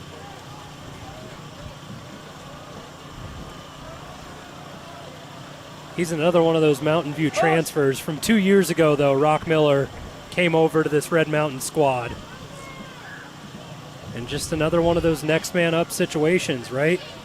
Fills into that linebacking core alongside Cole Edmonds. I mean, it's hard to replace a guy that you lose in Champ Jennings, but I mean, this linebacking core, they've settled in and been able to make it happen all season.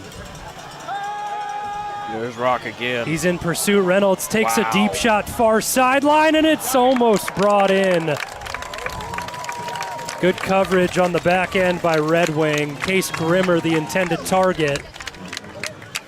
And Tate Reynolds, he's been spinning it. 2 deep shots on this drive. One of them picks up a penalty, the other one just good coverage. Yeah, Reynolds it's like he has a rocket launcher on his arm. He said, hey, Grimmer's out there somewhere. And it was almost complete. Red Wing did a great job at punching that baby out. He's putting the deep ball in good spots. His receivers are having an opportunity to go up and win a one-on-one battle. 3rd down and 9 here. Reynolds goes back under center. Both the gaps covered by Red Mountain linebackers. They go into coverage. Off the backside, Reynolds just able to get it off, and it's a first down and more. Big pickup as Bear Fisher stays alive, and it was, what do you say, a millisecond from a sack on the backside for Reynolds? It was maybe even shorter than a millisecond. That'd be Jackson Griffin on the hurry. If he gets there like you said, a millisecond sooner, that's a strip sack. And he's been a big part of this defensive line. At the beginning of the season, there was a little bit of different personnel. You know, you have James McGee, Brandon Saddleoff, those guys still getting time, but that second unit that plays offensive line and comes in defensively, Jackson Griffin, one of those key players. So Queen Creek go to the ground this time. They get it down inside the 10, and this is a spot where they want to convert in the red zone. Still have an opportunity to pick up the first if they get inside the 5, and we have an injured player down, and this line just continues to be depleted for Queen Creek.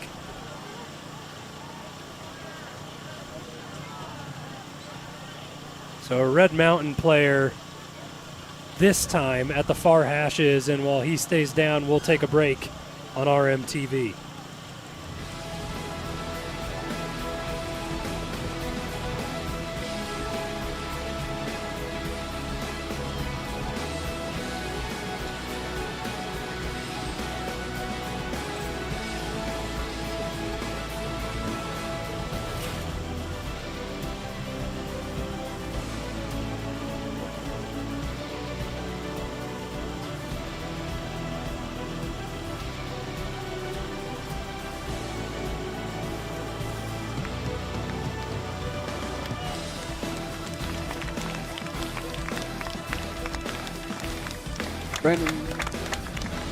Brandon Saddleoff, the injured player for Red Mountain, able to get up and walk towards the sideline under his own power.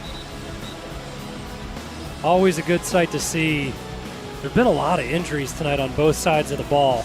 It's tough, and you just get to a point of the season where your body kind of starts wearing down, and there are those plays, and you don't expect anything less between these two teams, both smash mouth football styles. Queen Creek really physical on that front. Watch out for the fade ball to Dylan Sims. He's currently the tallest guy on this playing field. Second down from the 9-yard line. And Reynolds fakes it, looks to the end zone far side, goes for Sims, overthrown. That's a little bit of mismatch, huh? Tyreek Cornett out there on him in coverage, standing at 5'9". What do you think? He sacrifices 6 inches or so to Dylan Sims? You know what? It's a mismatch, but let's remember, it's not about the size and the dog in the fight. It's about the size and the fight of the dog. And Tyreek Cornett certainly has that. He's been a stellar addition to this team all the way from New York, and he's made an impact since the first game of the season.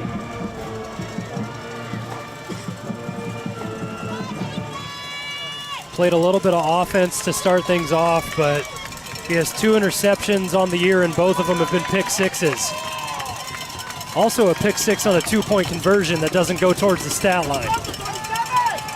Reynolds rolls to his left, throws a pump fake, and takes off on his own. Reynolds walks into the end zone.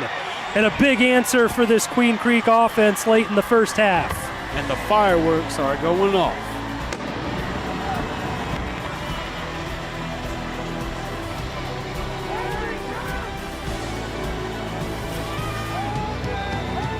And this Queen Creek offense, they just stayed the course. They've battled drive after drive. And finally they get it. Tate Reynolds keeps it into the end zone. And I talked about how important it would be for them to put 6 on the board going into the half. Well, Red Mountain still have 2 timeouts and 1:50 to work with, and they get the ball to begin the second half. The lefty up and through, Tristan Vaught, tacks on the extra point, and it's 14-7. An exciting end to the first half upcoming on RMTV.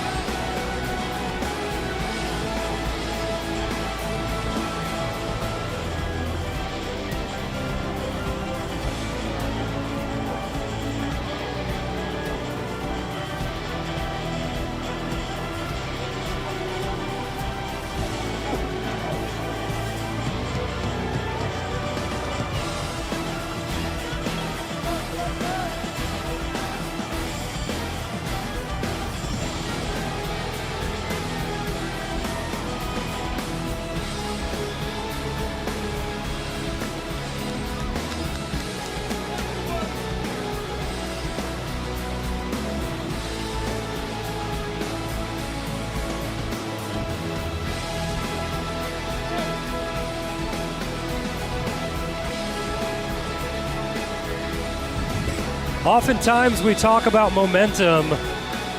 It hangs in the balance, but Queen Creek feel like they have a slight edge in that department at this point. 14-7, they get their first score of the evening, and their defense have made 3 straight stops against Red Mountain. Bodie Wagner tracks that one down, but lets it go through the end zone. And flags come in late on the special teams unit, and I believe that flag is going to benefit Red Mountain. Yeah, it was a late hit on Adrian Hernandez. It was 44 on 44 crime. 15 yards. Well, the 2-minute drill sets up to be nice for Red Mountain.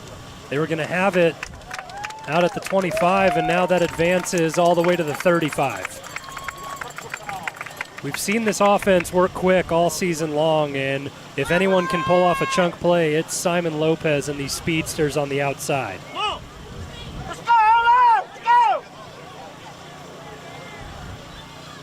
Yeah, like you said, you have 2 timeouts left. This is 1:50 on the clock.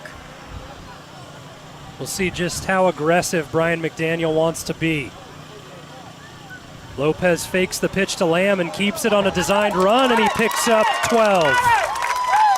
Simon Lopez getting into the second level, and we saw him with a huge burst of speed last week against ALA Queen Creek. These 2 quarterbacks both had it. They both went for a run over 70 yards in their respective matchups. Red Mountain go hurry up. Lopez rolls out to his right, finds the sideline. Bodie Wagner, did you get in? Oh, he did. That's one of the things B-Dubs does best, the little toe drag swag for Bodie Wagner. And within 20 seconds, Red Mountain is just already at the Queen Creek 40, 39. Bodie Wagner, such a smart player, translates off the field as well. Holds that 4.33 GPA at Red Mountain. The student comes first before the athlete. Penalty marker down. Well, Bodie Wagner does a good job at being both. And this one will back things up for Red Mountain.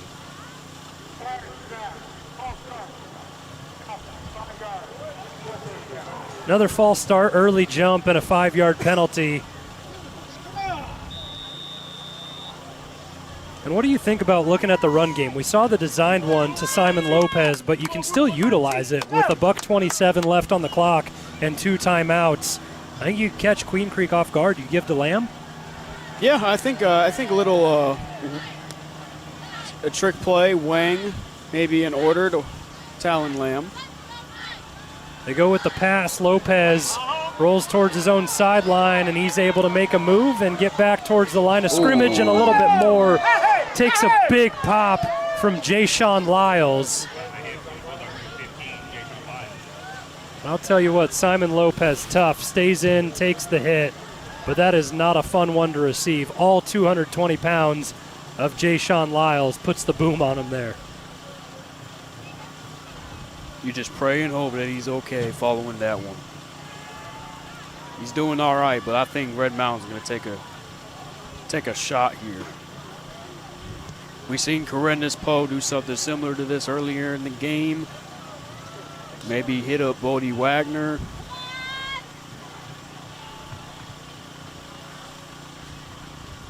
Schmier gets motioned to the left side, and Lopez takes a look at the defense prior to the snap, faces pressure, able to evade. Looks far sideline. I don't know if that one's going to be complete. Nick Harper brought the pressure, and he's slow to get up towards midfield. And another penalty. Good to see Harper able to limp that one off and get back into the huddle for Queen Creek. He leads 6A in sacks with 10.5 on the season.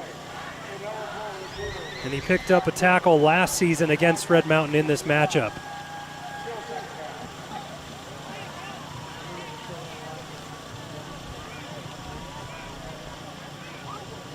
So the officials continue to march things backwards for Red Mountain.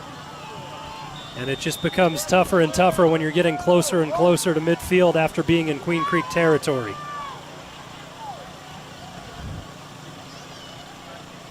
I have the numbers right here in front of me. 60 yards and penalties. That is not helping the team whatsoever. And for the Queen Creek side of things, they have 22 with 2 penalties, a false start, and a personal foul on the kickoff. Not ideal. Lopez checks down with the screen to Lamb. Lamb gets back to the original line and some more. So Talon Lamb makes it 3rd and manageable out of the screen. And you talk about those penalties, it'll definitely be a discussion point for the Red Mountain side at half.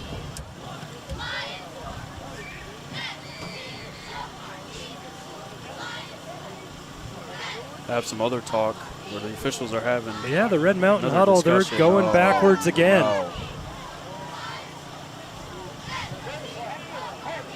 Well, they continue to make things tougher and tougher on themselves.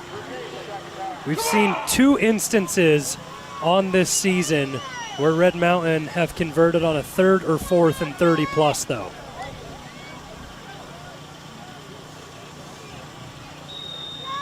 It's now 2nd and 21 from midfield. No, what? This is also manageable. I mean, 2nd and 20. You get a 10-yard in route. Gets it 3rd and 10, and you know Red Mountain is capable of getting those 3rd. Wang here. And that was snuffed out from R.J. Jackson the entire way. And the 2 top linebackers for this Queen Creek team are showing their impact as Jayshon Lyles and R.J. Jackson both make big stops on this drive. And now with that stop in 3rd and forever, Queen Creek end up taking a timeout. So Travis Sherman, he may want to take a shot if they can pick up a stop. Still has 1 more timeout to spend, and they can preserve the clock, get the ball back with right around 50 seconds or so remaining. Yeah, and if you're a Red Mountain, you just gotta stop with the penalties. I mean, those are just drive killers.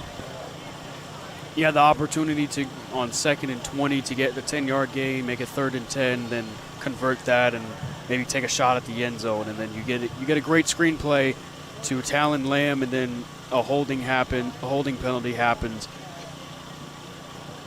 Just a rough break for Red Mountain.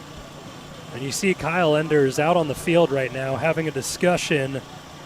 It looks like he's chatting with Steve Salazar, one of the line judges for the game tonight. Maybe just looking for some explanation on a couple of those calls, seeing what happened, but he's still in his ear having a discussion back towards the sideline. Student section getting up now for Queen Creek. It's a full house for the Queen Creek High School. Yeah, they definitely have an influence on this game. When you're playing in front of your home crowd and you're 4-0 on this field for the season, they make an impact. Lopez goes with the screen to Wagner. We'll see what he can do after the catch. B-Dubs bounces to the outside, and he gets brought down. A nice managing stop from Queen Creek. Brings up 4th and 12, and it's the final timeout of the half for Queen Creek. They take it, and we'll see if Red Mountain punt it or if they just want to throw a deep shot, see what they want to do here. The way that Michael Singh has been kicking the ball, I think you have an opportunity to pin Queen Creek deep enough where they can't do too much with no more timeouts. You know what? I was going to say the same thing. Michael Singh has been punting great tonight. I think he has the opportunity to coffin corner this. I think we talk about the underrated aspects of the Red Mountain team on the season, and oftentimes we bring up the line, right? Offensive, defensive, but the special teams unit, I mean, they've been stellar between him and Gallegos splitting time. Gallegos has been 2 for 2 on the field goals he's attempted this season, had a 40-yarder against Williamsfield, and then the game winner against ALA Queen Creek. Michael Singh, not too shabby himself. He has a long of 33, and he's been 31 of 32 on extra points on the year, and he also influenced the punt game. You know, that kind of variability between Michael Singh and Brandon Gallegos just leads to great things all around, you know. As much as we talk them up, Red Mountain have confidence in their offense. They leave them out on the field for 4th down, and we'll see what Lopez and company can draw up here. Or it could be a sneaky punt by Simon Lopez. He's done it before. We saw it a few times last season between him and Kyle Heap. Yeah, he steps back a little bit deeper, and I think you called this one, partner. Good eye by you, and Simon Lopez looking for the coffin corner. Can't get it to check up. And that one goes into the end zone. So Queen Creek will have an opportunity with 47 seconds left to get any points on the board. Last season, this game was a little bit more of a high-scoring affair, right? 45-21, Queen Creek were able to take it.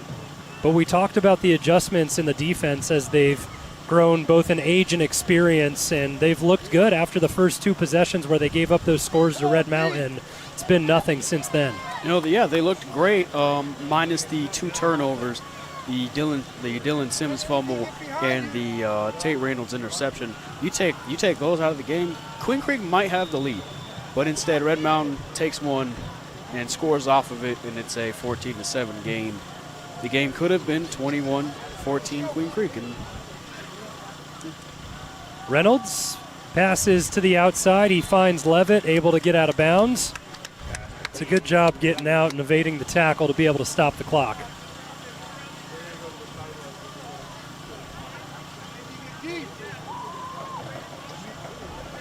Reynolds has that strong enough arm to continue to work the sidelines no matter what hash the ball starts on.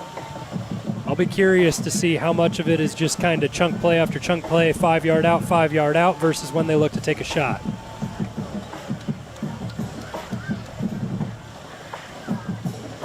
They spend a little bit extra time in the huddle, and it's tough to tell where the play clock sits because the officials are taking care of that on their own as they've gone out on the electronic side here at Queen Creek. Reynolds has time, and he looks to go deep. a lot of real estate. Rolls out of the pocket, and a flag comes in late. That's towards the line, and Derek Warden is going to be the guilty party that time. And Brandon Saddleoff, he's gotten beaten up on these past couple drives. He got injured in the red zone earlier, and that time he draws the penalty. Stays up, stays strong, continues to battle in the trenches. That's a good time drawing the penalty.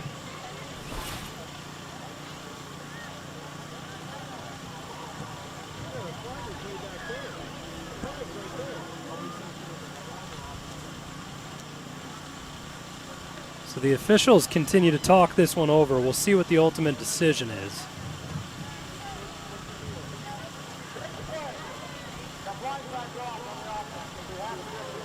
It's a blindside block against Queen Creek. That brings the ball half the distance to the goal.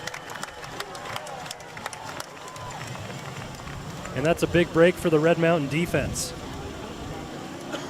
Well, the Simon Lopez punt couldn't pin him in as deep as he wanted to. The penalty helps out.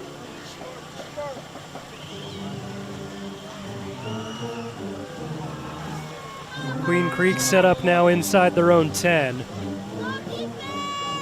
With how dominant this pass rush for Red Mountain has became, I wouldn't be surprised if they get a safety here. Reynolds takes a shot towards the sideline, just throws that one away. Riggs Metcalf was creating pressure. First time we've called his name on the evening.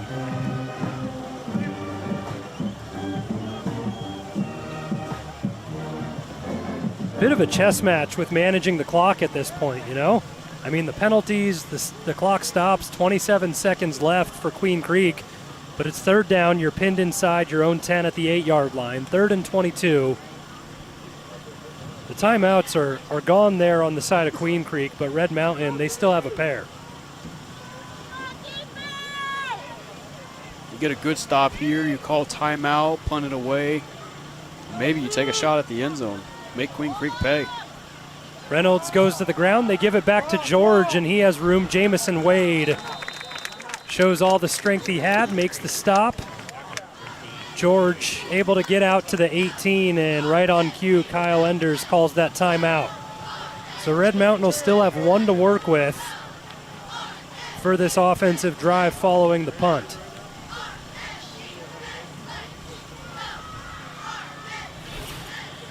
These are the situations where it feels like it's something that can make an impact on the game, right? It could be a situation where both teams try to get it, results in no points either way, but it's something where you have to give it a shot at least if you're Red Mountain.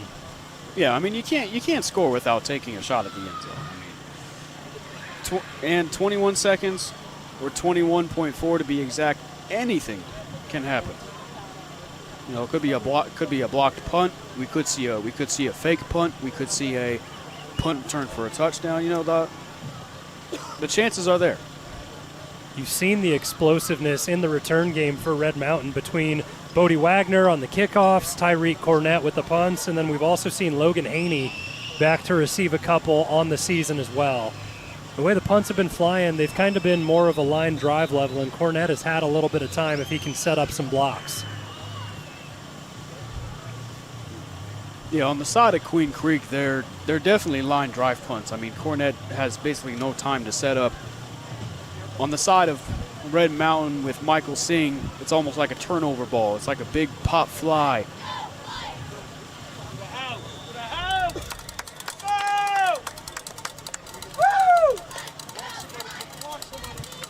Jerron Lyles back to kick for Queen Creek, standing right at his own goal line. Red Mountain bring pressure. Lyles gets it off end over end. Cornett takes it on the hop and brought down at the 45 as Drake Lewis gets in on the stop. So 13 seconds to work with. Red Mountain still have a timeout. I mean, if Lopez can pick up an intermediate pass, it gives Gallegos a chance at a field goal.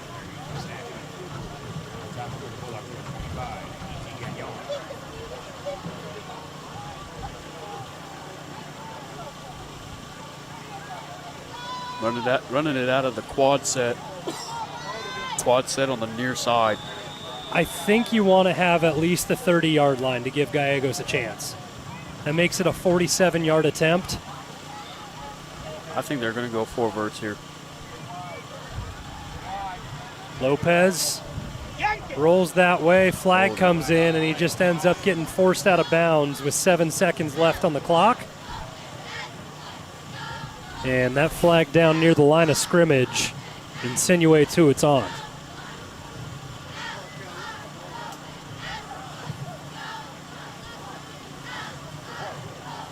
And with that penalty, just kills any sort of chance that Red Mountain has to score heading into the half.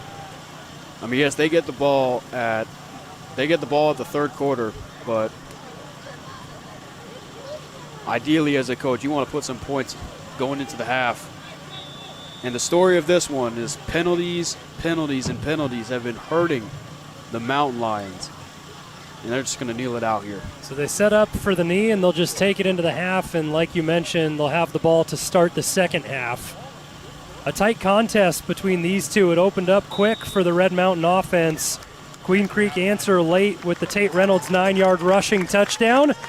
It's a 14-7 lead for Red Mountain. We'll have the second half for you on RMTV following the half.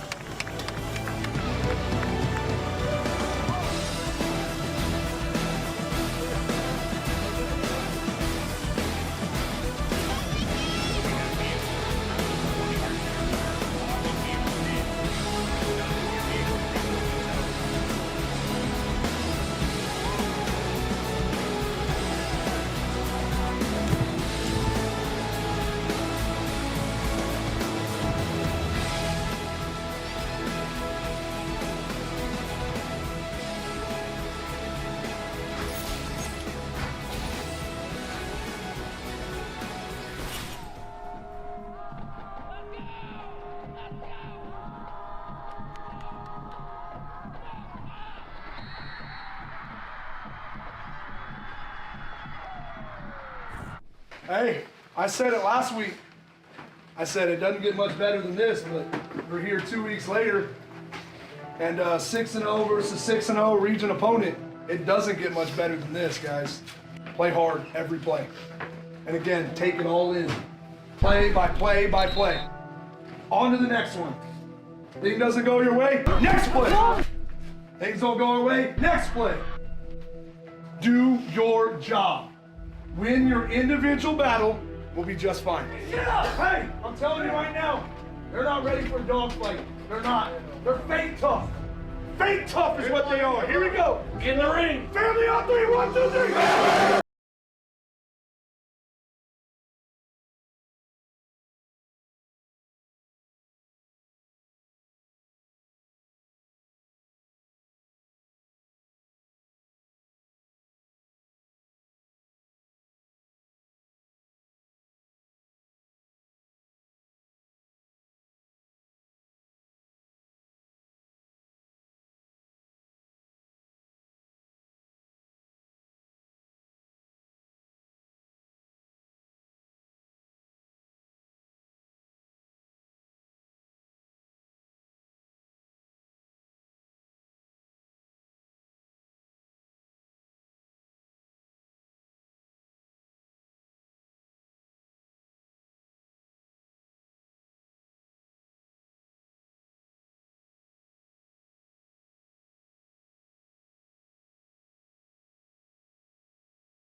Hey,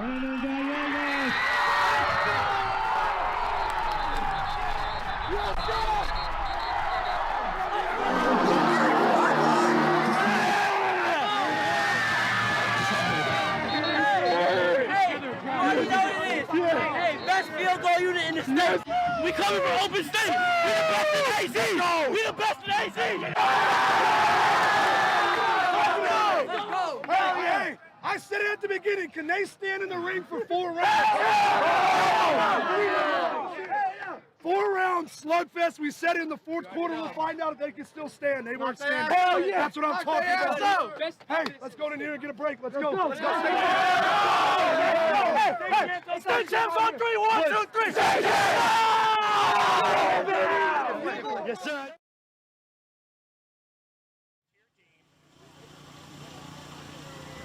First up, we have Lily Brzezinski, escorted by Christina and Danny Brzezinski. Her plans after high school is to go to college and to attend sonography school. Sonography school, sorry. And her most memorable moment was creating new friendships and cheering at the football game. Let's hear it for Lily Brzezinski.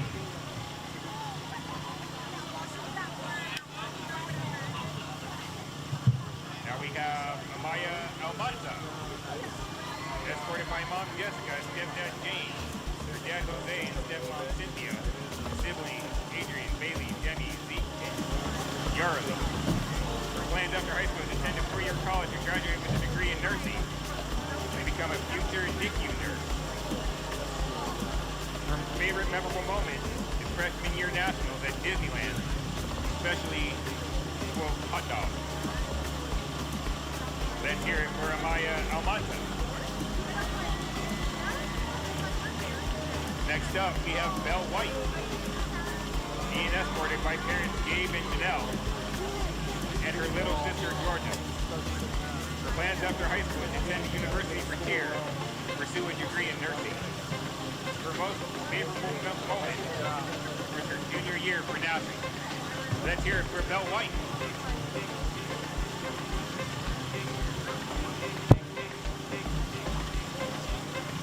Up, we have Maggie Kleinland being escorted on the field by Bart and Stephanie Kleinland. After high school, she plans to continue growing her education in college. And her favorite moment in cheer is building such strong connections with her teammates that will last forever. Let's hear it for Maggie Kleinland. Next up, we have Bella Cinnamon, escorted on the field by her mom, Jamie, her little brother, Ethan, and her grandparents. Her plans after high school, she wants to study criminology and go to the firefighter academy. And her most memorable moment is making so many new friends and cheering during Friday Night Lights. Let's hear it for Bella Cinnamon. Next up, we have Emery Rios, escorted by her mom and dad. Her plans after high school is to go to college. She wants to study cardiology. You should. Her most memorable moment the next day. I'll work for the next day there. is at the time she's with her team, her best friends, and laughing about anything and everything with each other.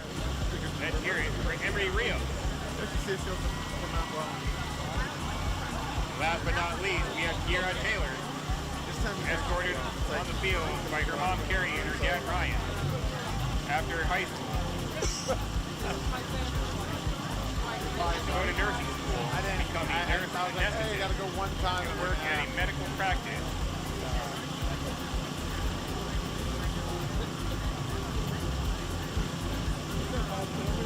And her most memorable moment catching a stunt and accidentally kissed and got it on camera. Let's hear it for Kiera Taylor. And let's hear it for your Pommies in cheer class of 2025.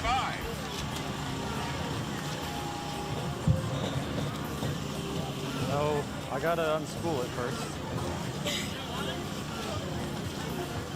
right, ready? Next group is going to be Queen Marching Band. Give us some slack. Rita Sam, accompanied by her mom and dad, Daryl and Catherine. Feature plans are she plans to attend the university as a political science major while also continuing to be part of the band as a trumpet player. Greatest moment for CMB. She loved performing for crowds of people, creating music and sharing it with the world alongside her best friend. Let's hear it up, or let's give it up for Ada Sam.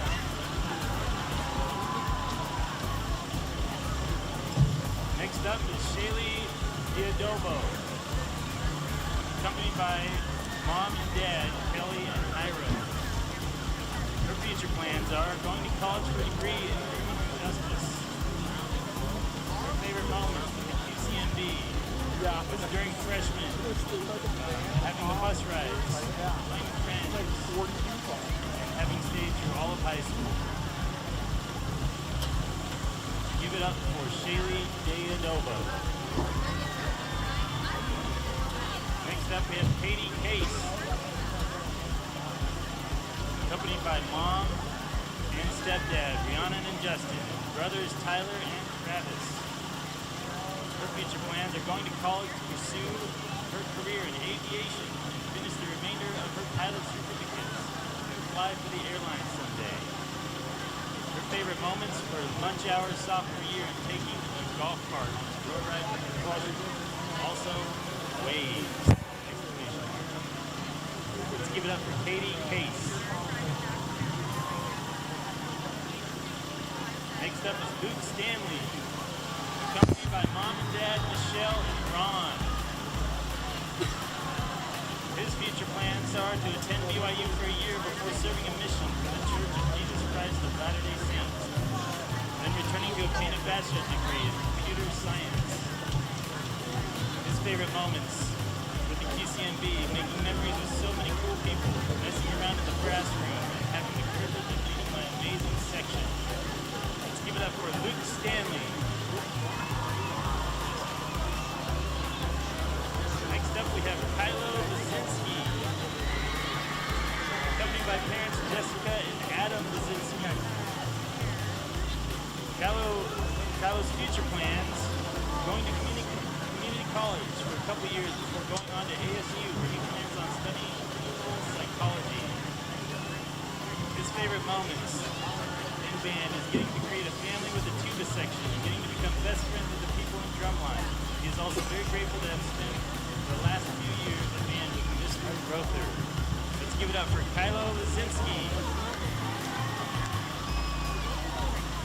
Next up is Armin Bartlett, accompanied by Noel and Michelle Bartlett. His future plans are continuing to play music, indoor percussion, and hopefully DCI, as well as go to ASU and continue with education.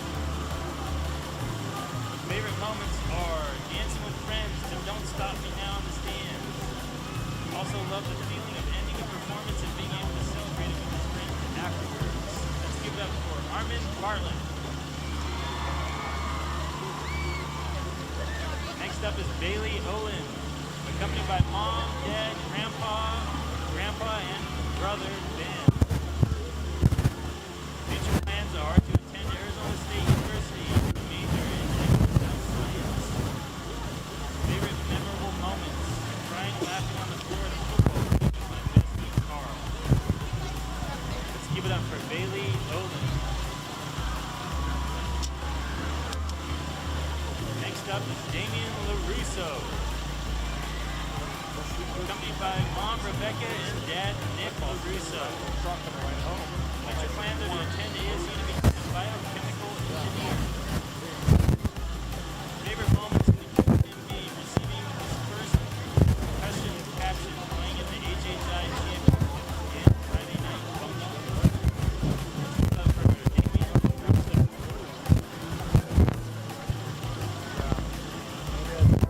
Next up is Amber Bohart, accompanied by mom and dad Sean and Jenny Bohart. Future plans are to go to college to get my degree in Favorite moments in PCMB, having the chance to teach the Woodwinds their parts for movement, free, and seeing the respect that they have for me. Let's give it up for Amber Bohart.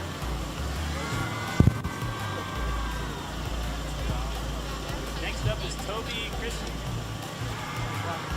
accompanied by Mom and Dad, Wendy and Mark.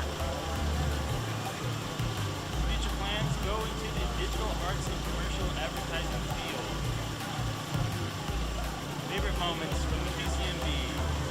His surprise birthday party the band put together. Shout out Big Rock. Let's give it up for Toby Christian. Next up is Fletcher Flacco,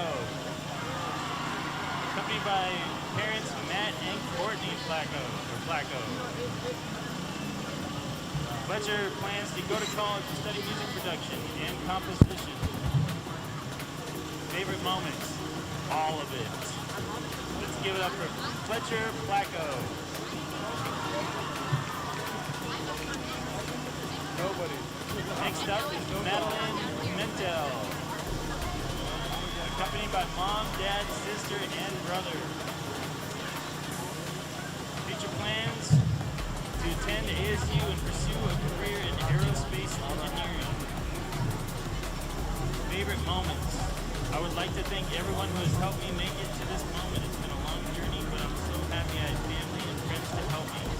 And I would like to thank Mr. R for being such a great mentor. I couldn't ask for a better teacher. Let's give it up for Madeline Mentel.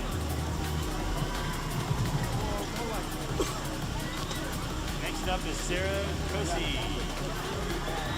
accompanied by parents Jennifer Dennis and Margaret Austin. Future plans: going to Mason Community College and becoming a pediatric dental hygienist. Favorite moments with PCMB?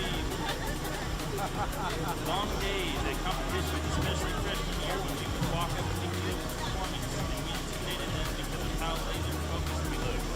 Let's give it up for Sarah Cosi. Next up is Talon Pettit, accompanied by Mom and Dad, Andrea and Jake. Future plans: go to BYU to become a mechanical engineer. Favorite moments: getting to know so many people and making friends. Let's give it up for Talon Pettit. Next up is Carly Corcoran, accompanied by Mom and Dad. Future plans: finish even and get my cosmetology license. Favorite moments: crying, laughing on the floor at a football game with my bestie, Bailey. Give it up for Carly Corcoran. Next up is Logan Jensen, accompanied by Priscilla, Joseph, and Theodore. Future plans: going to GCU and MCC for music education, and I'm going to try to become a band director one day. Favorite moments is growing and laughing with close friends and hanging out after games. Let's give it up for Logan Jensen.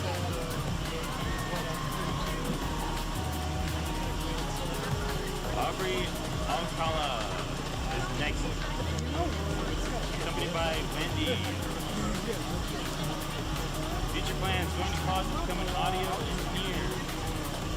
Favorite moments: learning how to play my instrument in the week without prior experience and being out with my friends every day. Also, shout out to Aubrey by Mark Lee. Let's give it up for Aubrey Alcala. Next up, Ezekiel Gabaldon, accompanied by Mom. Future plans: to go to university in order to pursue neuroscience and psychology.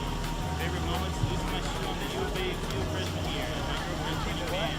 Got up in every section, that's all me ever. Let's give it up for Ezekiel Gabaldon.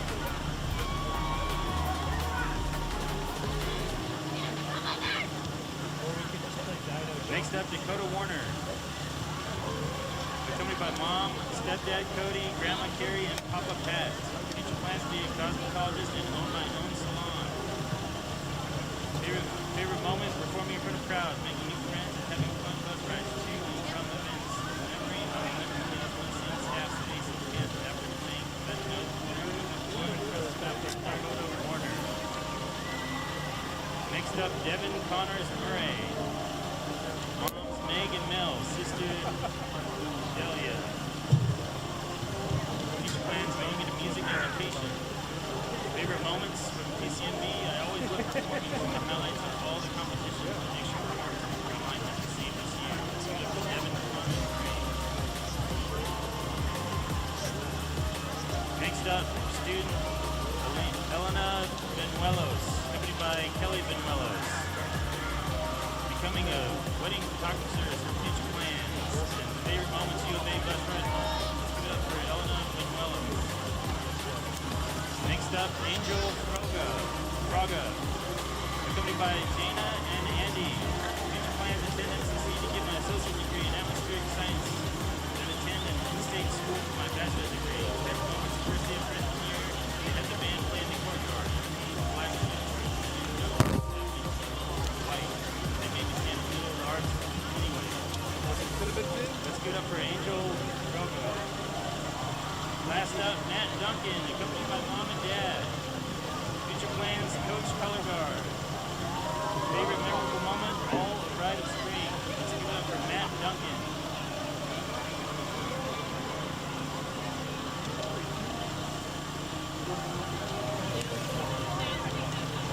Give it up for your 2025 graduates from Queen Creek Marching Band.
Update on the ALA Queen Creek Highland game. Third quarter, ALA Queen Creek is up 19-0.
With just 3 weeks left in the regular season, we have a one-score game at Queen Creek High School tonight. Welcome back, everyone. Alongside Nate Smith, I'm Zach Warhack. This is the final region game of the season for Red Mountain here in the 6A East Valley. Undefeated up to this point at 3-0. Looking forward, Queen Creek still have to take on Highland and ALA Queen Creek. Red Mountain set to get the ball to start the second half, and Nate, the story for this offense after those 2 scoring drives to start the game, it's just been penalties. Yeah, it's been penalties all night for Red Mountain. I've counted 80 yards in penalties off 10. And Queen Creek, they've been doing well on the penalties, minus the personal foul on the blindside block. Queen Creek is doing great. It's the penalties for Red Mountain. I mean, you've lost 80 yards off just that alone. If you take those into account, you basically, let's say, eliminate half of them. Red Mountain would be up, let's say, 21-7. It's not a spot where Red Mountain wants to be at right now. With the experience of Kyle Enders at the helm for this team, you just have to believe it's something that got ironed out at halftime, and the team can come back out and play a sort of different game, a cleaner look, and just execute is the key factor and one of the themes of this team. They look to do so. Bodie Wagner wanted to take it out but was called for the touchback in the end zone. So Red Mountain will get the ball and start this drive at their own 20 as Simon Lopez gets the offense back on the field. They start with that 4 wide receiver set, but now Corendus Poe motions out towards the near sideline. Lopez with a rushing touchdown on the sneak already tonight. He now goes empty set as he motions out Bodie Wagner. Lopez fakes, rolls to the near sideline, checks it down. Thorstad with the reception. Marked out of bounds, and a late hit comes in. That goes against Jay-Sean Lyles. And the first penalty of the second half looks like it's going to benefit Red Mountain and go against Queen Creek.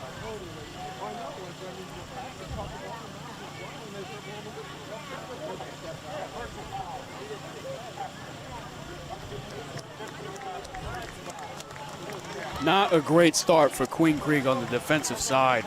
Roughing the passer, it's an automatic first down for Red Mountain. And they said Thorstad was out of bounds, so they don't rule it a catch, but Red Mountain still get the penalty yardage to scoot things forward. And a nice start to the offense.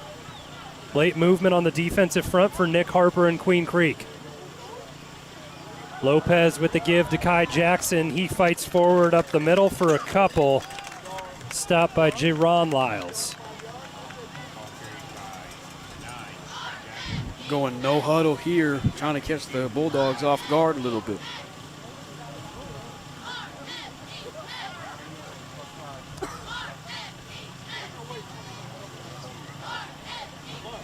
Lopez back to pass. Jackson with a good blitz pickup. Corendus Poe tries to track it down and ends up doing a good job playing defense against Darian Katner. Oh boy. As that ball nearly intercepted, and Poe a little bit slow to get up.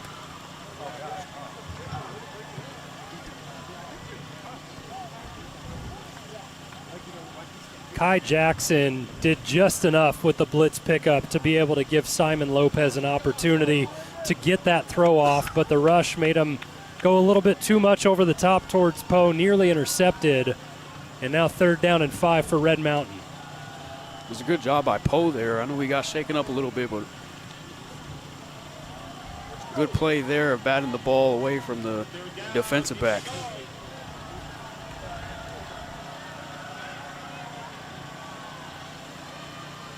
Robinson motions towards the line. It's a pitch out to Jackson, and he has the first down.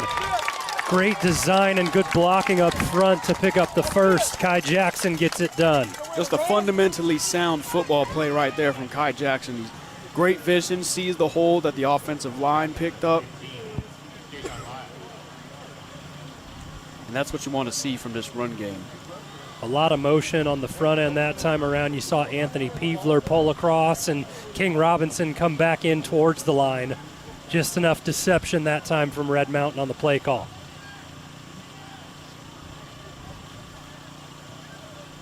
They fake to B-Dubs, give to Jackson, and they go back to him for a gain of 3. Red Mountain working on the ground to begin this drive, and now another personnel package as Logan Haney checks into the game.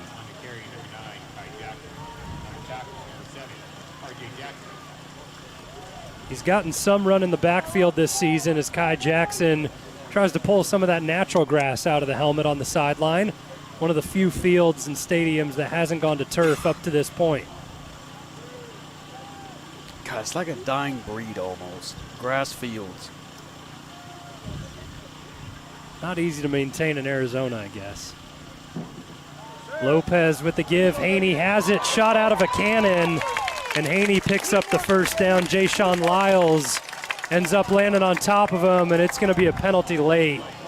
And it looks like it's going to go against Red Mountain, and I think Yosemite is going to get called.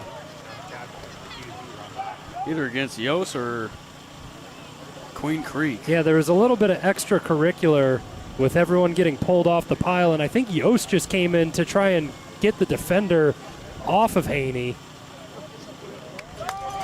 And they do give it against Queen Creek, so the extracurricular laying on top of, maybe taunting, unsportsmanlike, something along those lines. But this opening drive of the second half for Red Mountain has started off the best way it possibly could. Flipping the field in terms of penalties, Queen Creek matching their penalty yardage in one drive. I'll tell you what, Logan Haney looked good on that run too. He came out fast, physical, nice pickup, and enough for a first down. You know, he's had a few carries. It was only late in the game. Gets another one that time, slips, and a flag comes in. So that's 3 flags on the drive already.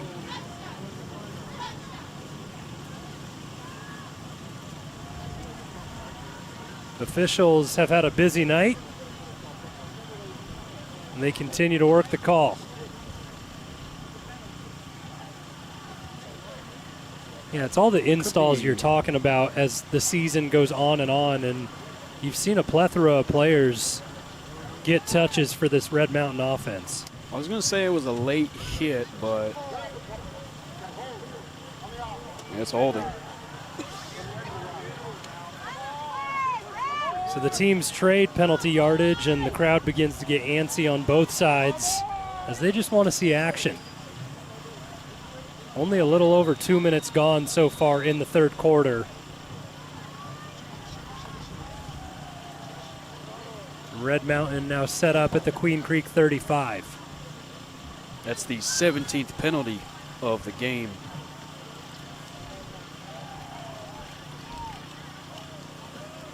Haney stays in the backfield. Peevler goes in motion to the right side. They fake the pitch to Haney, and there's a shot deep. Look out. Bodie Wagner, jump ball! Bobbles it in and out of the hands. Adrian Martin will be credited with the pass breakup, and you called it. Simon Lopez had Bodie Wagner and Corendis Poe both in the vicinity. That time Wagner, the intended target, just couldn't come up with the contested catch. Just a great play design there. I mean, they ran the 2 money posts. They motioned Corendis Poe to the slot, run the post out of him.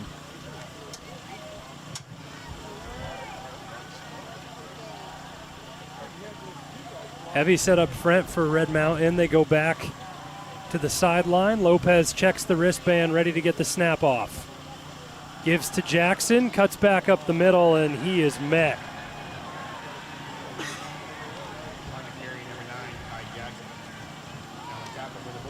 Jerron Lyles has had a few big stops. Drake Lewis gets his nose in that time. And while the penalties have kind of backed Queen Creek up here on defense, they've stood tall. It's now 3rd down and 17. Got a new back checking in the game. It's Vinny Coffey. He's been out with another ankle issue. There's that depth coming into play for Red Mountain. Yeah, we haven't seen Coffey since that Valley Vista game where he had 31 yards and a touchdown on the ground. Lopez looks to go to the air, and now he escapes the pocket. Outruns Jayshon Lyles. Not enough for the first down. but it's enough to make Brian McDaniel think about going for it. You know, a couple people here are saying that's too far for a field goal, but that's within Gallegos' range. I got confidence in the guy. They trot him out so the special teams unit will have an opportunity to make their mark on this game and extend it to a 2-score lead.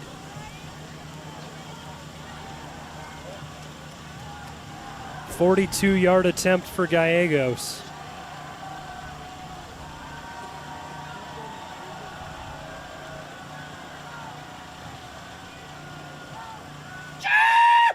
Good snap, good hold. Gallegos, does it have enough leg? It sure does. Up and through, and Gallegos remains perfect on the season. I told you I had confidence in the guy.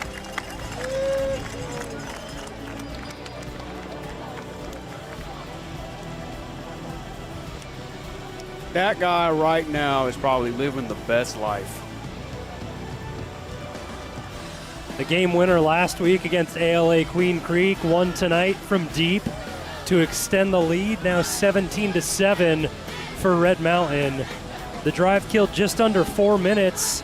A lot of penalties traded it back and forth, but Red Mountain able to come out of the half and put points on the board. And that's what it's all about. You know, you take one step backwards, you follow it up by having 2 steps forwards, and that's exactly what Red Mountain did.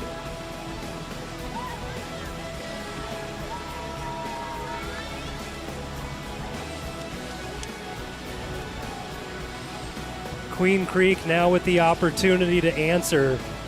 They had life in their offense towards the back end of the first half. It was kind of a tale of 2 quarters for them. They looked to go to the tight ends in those intermediate routes early on, and then towards the back half in that second quarter took a lot of deep shots, went to the ground game, so we'll see what side of the story we get here. Levitt with an opportunity on the return, goes towards the Red Mountain sideline, breaks a couple tackles. Nice return, late push, and both teams will get separated. Instigation from Drake Lewis, retaliation from Grady English, and the officials nix everything, no penalty called. And the return from Levitt stands. So good field position for Queen Creek as they get across the 35, ball spotted at the 38. And we'll see what Tate Reynolds and company have drawn up this time around. Well, Queen Creek getting a little chippy on the kick return game. I think it's just turning into a chippy game, right? Both these teams getting physical a lot after the whistle, but you just don't want to be the one to cost your team. It's always the second guy that gets caught. This time Rawson starts on the ground for Queen Creek. Flag towards the secondary. So we'll see what the call is here.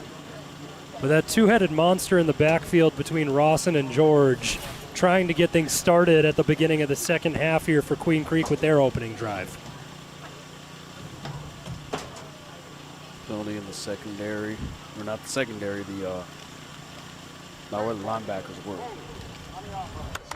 It's a hold against Queen Creek.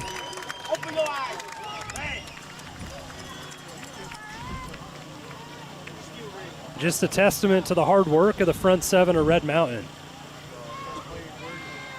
There's times where a hold is just a hold, but there's other times where your line, you have a good blitz, good rush, and you're able to force it.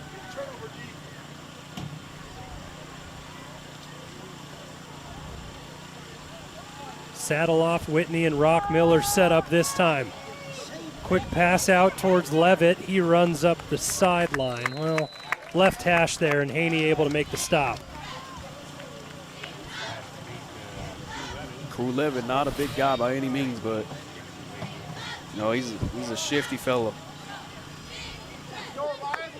Had nothing in the passing game last week against Centennial.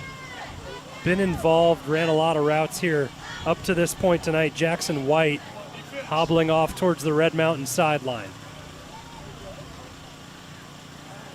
Bottom of the screen, you have Tyreek Cornett up against Bear Fisher. Reynolds looks the opposite direction. Gamba gets a hand up, but a nice pitch and catch.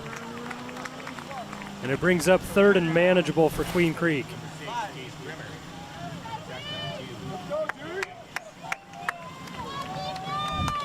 Haven't seen a lot of the deep routes.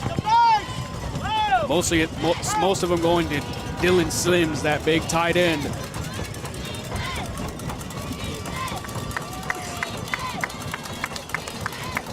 Just about halfway through the 3rd quarter, and the Red Mountain crowd getting into it on this 3rd down. Queen Creek still in the huddle, and they now break out.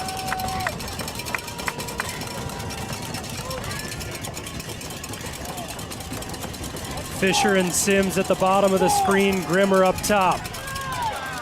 Reynolds rolls that way, looks to keep it, and a good stop. Cole Edmonds forces him out of bounds. And the Red Mountain pass rush stays true. Well, good job by Cole Edmonds laying up on that hit. Normally, when you're running at full speed at the quarterback, you just want to take his head off, but he's heading out of bounds. Good awareness from Edmonds, excuse me. He's had a great back half of this season. Not that he hasn't been pivotal to this defense early on, but the past 3 games, he's tagged 9, 9, and 12 tackles.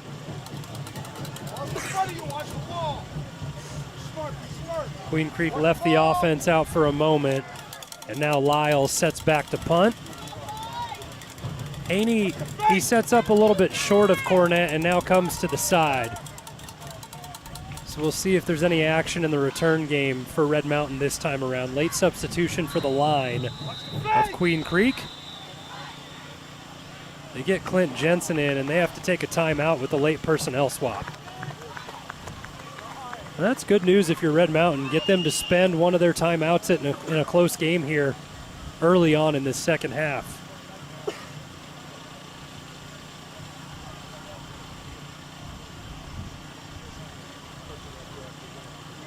Yeah, you know it's a personnel issue when it's a quick in and out of the huddle for Queen Creek. Yeah, they were probably missing a guy there. It seems to be always the special teams that are just missing at least one guy, whether it's a protector, whether it's a gunner, or always seems to be the special team troops. It's just not a spot where you want to spend one of them. Red Mountain break out of the timeout. We see one of those top videographers in the state, C. Klein, getting work done. Always love what he puts together for the pregame, postgame, all the hype videos. Got to shout him out. Follow him on Instagram, X, C. Klein _ did that. And he does that. He does that. And he does it well. Line drive end over end again from Lyles, and that's going to check up perfect. Inside the 10 as Queen Creek surround it. And Red Mountain, they have their work cut out for them offensively. Able to put 3 on the board on the first drive. We'll see what they do this time around. I like the way the run game worked to start the second half. I like the look of Haney, Kai Jackson getting back into things, but not afraid to take those deep shots. We'll see if they can connect this time around. Yeah, that's in addition to that, just keep the penalties at a down low.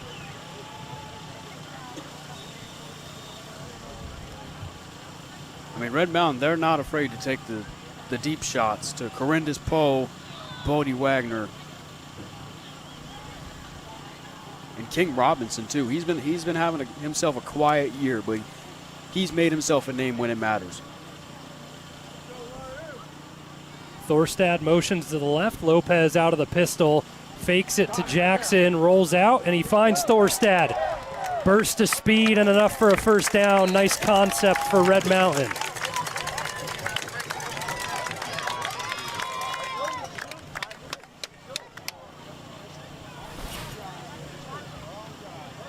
It's these close games, tight matchups, region play, weather starting to cool down. It just feels like football season is peaking. It's just a great time to be alive, man. Jackson with the quick pass, spun out of bounds by Lyles. Jaron on the tackle that time. Him and Jay-Sean are just solid. The two of them just really good, both in the run game and defending the pass. You know, Jay-Sean plays up in that linebacking core, hard hitter, and Jerron.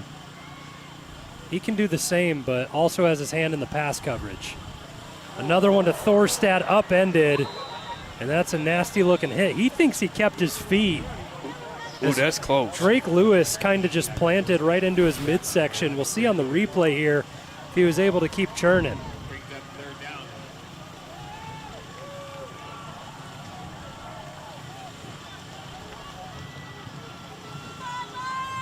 Here's the hit, the hold.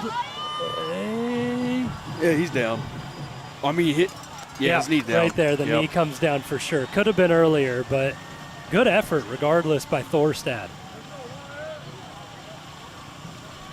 3rd down and 8 for Red Mountain. Flag comes in pre-snap, and never a good sign for the offense.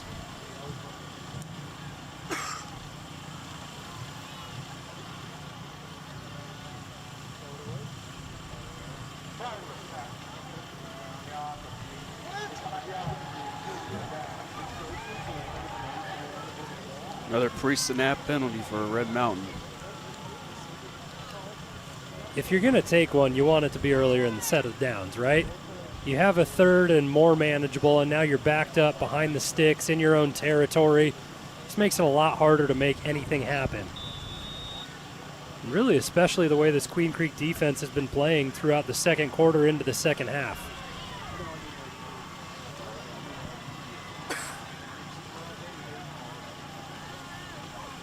.420 to go in the 3rd quarter. Lopez has Jackson behind him, goes to the air.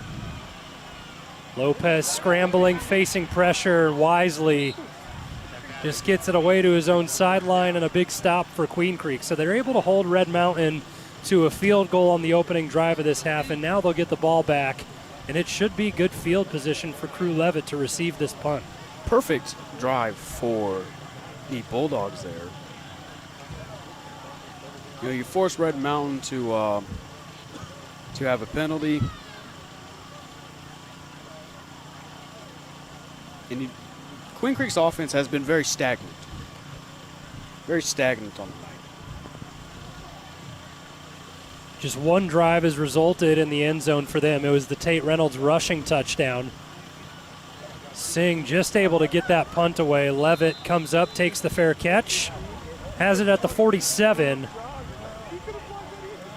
And with 4:05 left in the 3rd, we'll step away on RMTV.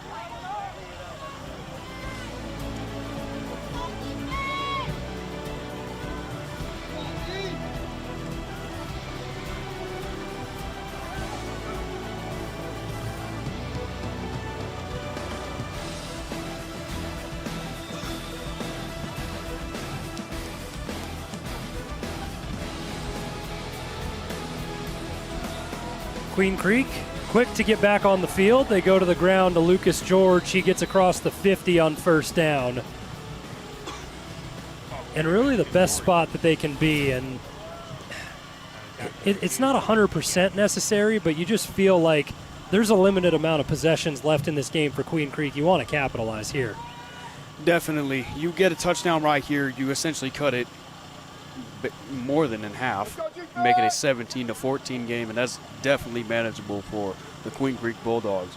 No turnovers, no negative plays from either team. You can't have any negative plays. 2 turnovers in the first half for Queen Creek, none on their first possession up to this point. Reynolds goes back to that tight end game, checks down to Eberhard, and he should have just enough for the 1st down. Boy, I'll tell you what, Queen Creek's got some dudes at tight end. We got Eberhard, Dylan Sims, Bear Fisher. Just Queen Creek and their tight ends are just where Red Mountain is successful at producing running backs and defensive backs. Queen Creek is a great tight end producer. It's funny how much that position has changed over the years, right? You used to look to production in the blocking game, and now you have 2 guys lined up out wide in Dylan Sims as well as Bear Fisher. Reynolds looks deep, and he takes the deep shot. Grimmer gonna have a chance alongside Levitt, and I think he comes down with it. Touchdown, Queen Creek. His own Grady English. I said earlier in the game that they were going to target Grady English, the young guy in the secondary. They sent 4 verticals, Dylan Sims, everybody, and it just so happened that Grimmer gets the score, and just like that, Queen Creek is 4 points away. It was Grimmer and Levitt in the area. Levitt was the one who comes up with it. Grimmer was kind of fading towards it, but what a ball from Tate Reynolds. Just a perfect pitch and catch, and just like that, Queen Creek get the points. They cut the lead down to 3, and it's shaping up to be an exciting finish here on RMTV. 2:46 left in the third, and we'll be back.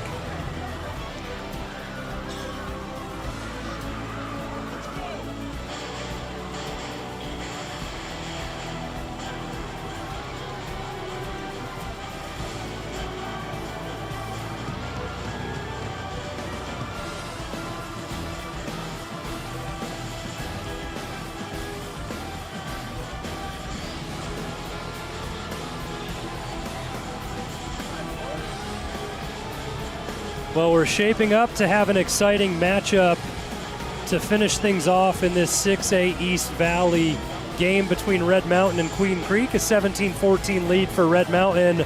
What's going on throughout the rest of the state of Arizona, Nate? Well, throughout the valley on a Friday night, Basha leading Chandler 31-27. Liberty is rolling Saguaro 43-8.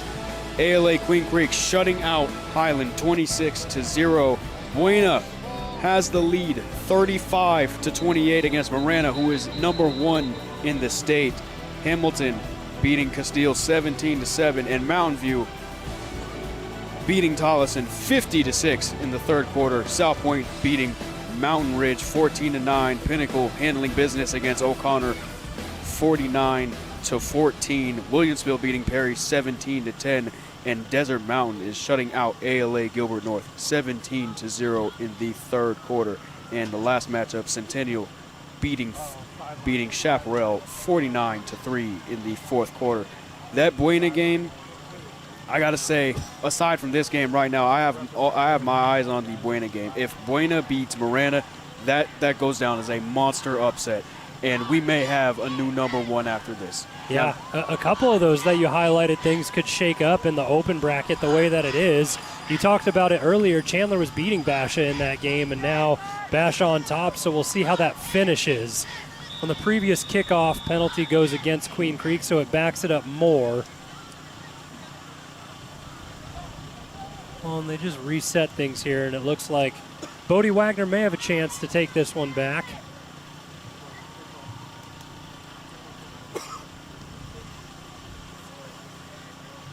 And he has a running start, and he gets it. He's dangerous in the return game. Cuts towards the Red Mountain sideline, and that's why they love having him back there. Gets towards the 40. We've seen him do it a couple of times this season already. Had a 97 kickoff return for a touchdown. That one was against Desert Ridge to open the second half, and he sets his team up with good field position and an opportunity to respond following that deep shot between Tate Reynolds and Crew Levitt.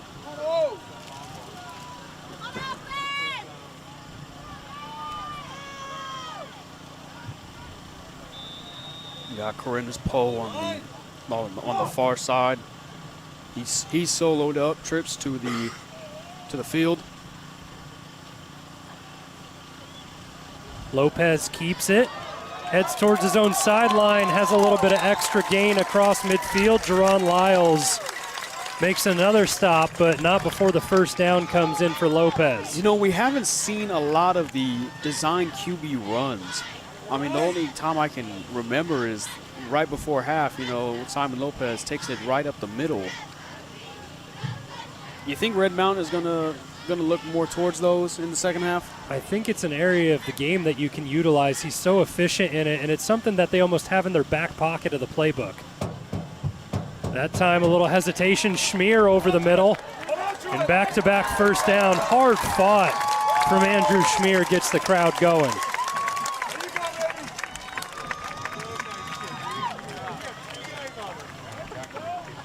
just refusing to go down. Good to see him battling through injury for this game. Has that turf toe, and that's a pesky one. Kai Jackson has it up the middle, runs hard behind that line, and spits out past Onise with the block out front. And Red Mountain, they look revitalized here on this drive. Revitalized, rejuvenated. They're going no huddle here. Up tempo with a minute and a half left in the third quarter. Back to the check with me game.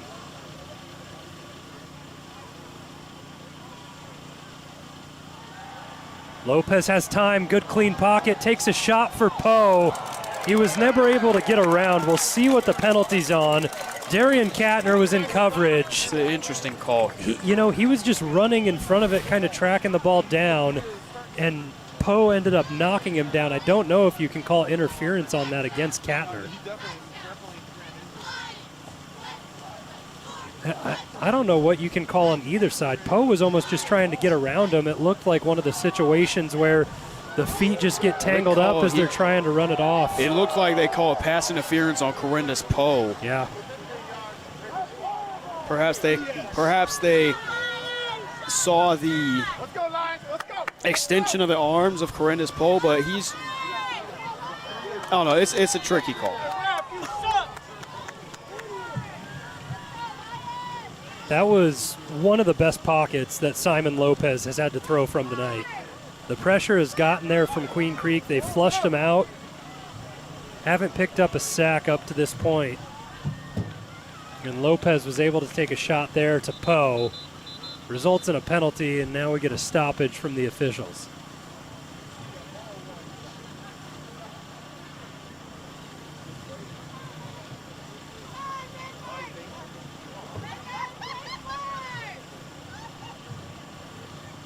Looks like they swap out the ball on the field.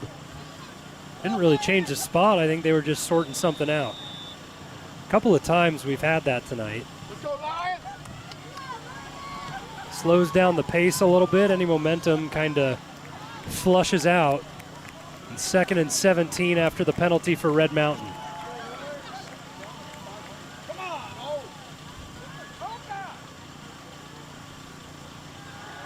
They go back to the air. Lopez, there's the blitz, there's the sack. R.J. Jackson gets in along with Nick Harper. We'll see who gets credit for him. But Harper, the sack leader in 6A, and they get to Lopez for the first time tonight. Not a good sign. Getting sacked and then having your helmet taken off. Now Harper's the one that finishes it, but R.J. Jackson, I think he gets all the credit for spinning Lopez down. Regardless, the Queen Creek defense stepping up. Red Mountain now back into their own territory. With the ball on the 48, they have 26 to pick up the first. There's the draw, Haven Lions Jones, the one to take the snap that time. And the special teams unit heads out onto the field for Red Mountain.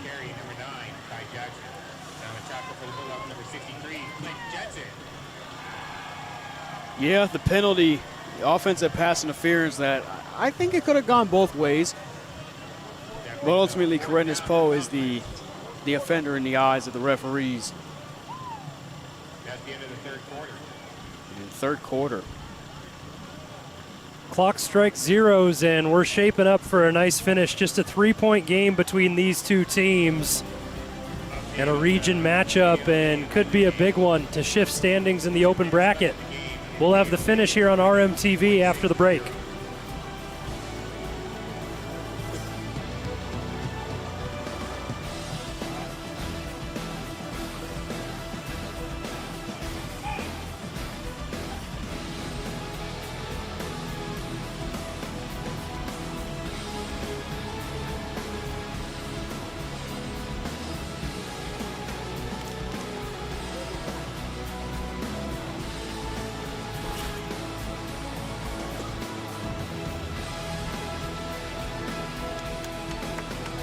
Michael Singh out to punt for Red Mountain as we start the fourth quarter here on RMTV. And a 17-14 lead for Red Mountain, but Queen Creek with an opportunity to strike as they're set to get the ball back. High kick from Singh, has Levitt receive it around the 15. He puts a juke on Haney and has some room. Nice return from Levitt. Spotted right around the 25, and they'll put it at the 24. And this Queen Creek offense, they've looked inspired. Tate Reynolds has gotten it done. A deep shot to Levitt on the previous drive for the touchdown. I'll take a second to shout out some sponsors as the teams take the field. Weathermasters, family owned and operated since 1983. Plumbing, AC, and water treatment specialists, and a proud sponsor of the boys at Red Mountain High School. Officials set up the spot. And this is crunch time for both these teams. And if you're Red Mountain, you've been able to rely on this defense all season long, and they have a chance to step up big and preserve this lead. Queen Creek go to the ground, and Rawson has a nice gain. Brought down towards his own sideline. Gain of 9 on first down. That's a good start to the drive for this Queen Creek team. Yeah, like you said just a few seconds ago, this is a pivotal point in the game for either side.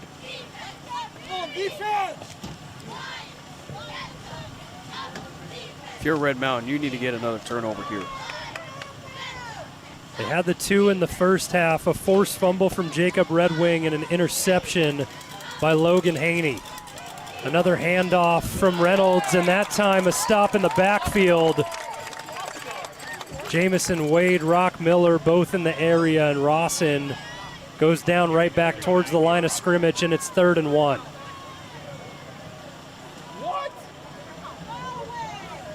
We have a penalty down. Or no.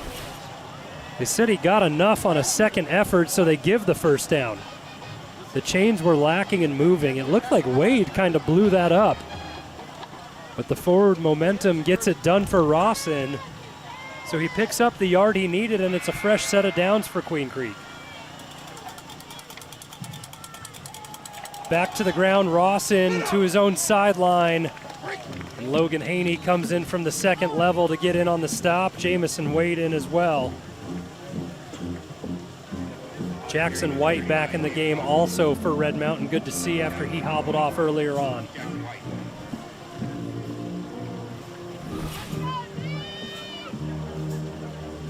A new look for Queen Creek going back to the run game early. If you can contain this run game, you can win the game essentially. It feels like they're at a spot where they're trying to both manage clock and take the lead. A lot of time left in this fourth quarter, still 9:45. The hard count comes and the penalty follows. Tate Reynolds. He makes the check, and it looks like Queen Creek backing up though. So Red Mountain able to stay disciplined enough, and that makes it 2nd and 15 now for Queen Creek.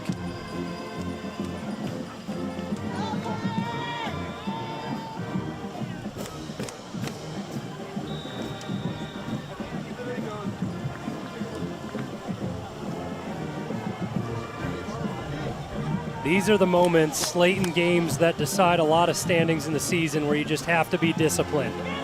Play action, Reynolds flushed out of the pocket, gets away from it, and Tate Reynolds breaks out with a big run. He had one last week that went for 70, and he repeats it here. Wow. Touchdown, Tate Reynolds. It goes for 67 yards. He went for 71 last week against Centennial, and just like that, Queen Creek take the lead. Oh my. Just a lot of real estate for the Clemson commit.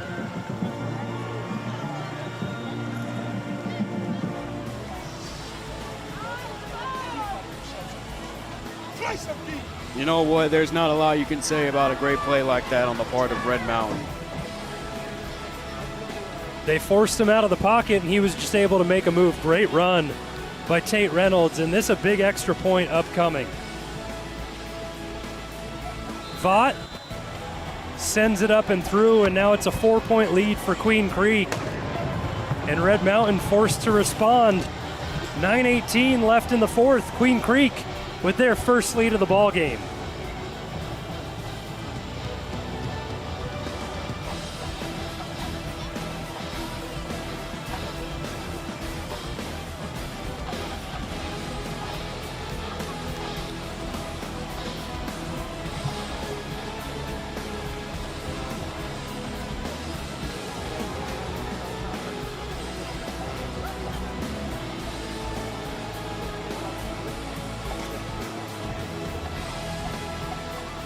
The series history between these two teams, 4-2 in favor of Red Mountain, but Queen Creek have the most recent one, a 45-21 victory last year, and they have the lead late in the fourth quarter, 21-17, following the 67-yard rushing touchdown from Tate Reynolds.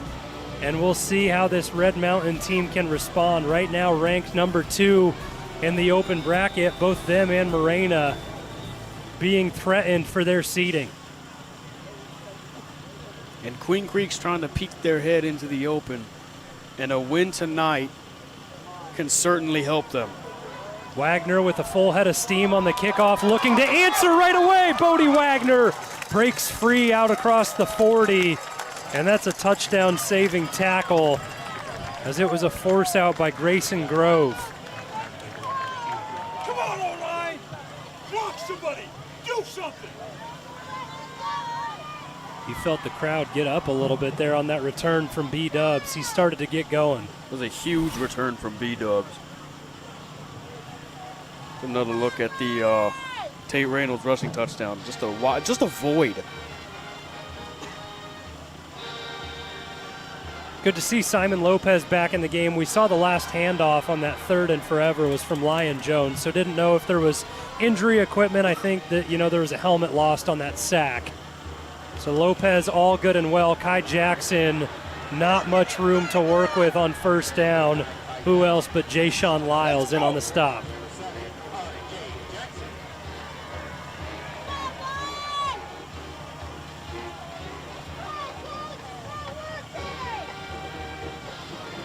Run game slowly not working for the Mountain Lions late in the game. We're going to see a lot more. I think we're going to see a lot more passing from Lopez as opposed to running.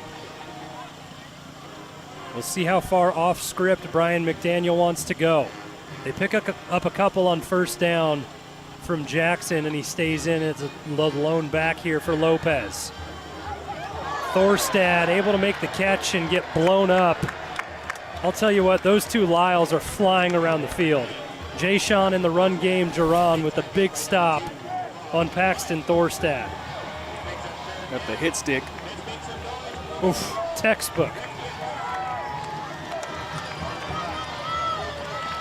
A big third down here.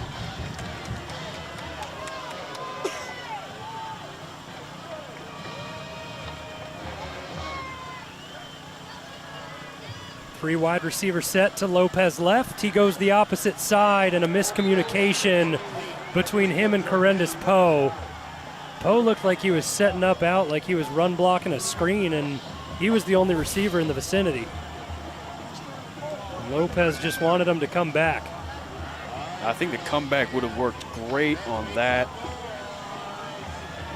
play. Looks like the punt unit's going to come out for Red Mountain. And I think that's the right decision. You still have all 3 timeouts, and there's plenty left in this game.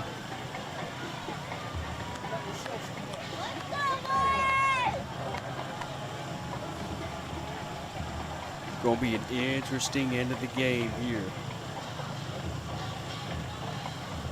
Red Mountain need to rely on the defense to make a stop. Singh has faced pressure on a couple of punts, but ain't been able to get them off. This time fake. it's a fake. Red Mountain, go for it. And he has just the line to gain. What a play. Cole Edmonds, hard-nosed football.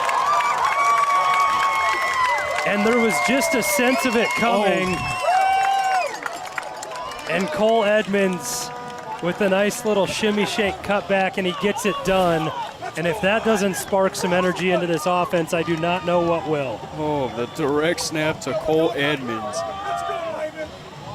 And the offense hustles back out there. They're already setting everything. Lopez gives it to Jackson, back up the middle, and a nice run on first down. What do you think is going through Josh Barge's mind there, special teams coach for Red Mountain? Josh Barge, you know, he's a great guy, but I bet he was foaming at the mouth to call that play, especially 7 minutes remaining. You know, you go into these, you go into the walkthrough, he just has a bag of tricks ready at every situation, that being one of them. Jackson with another carry in the ground game, opening up for Red Mountain a first down and more. Yosanese lays a pancake down on Price Nelson, and that helps open things up.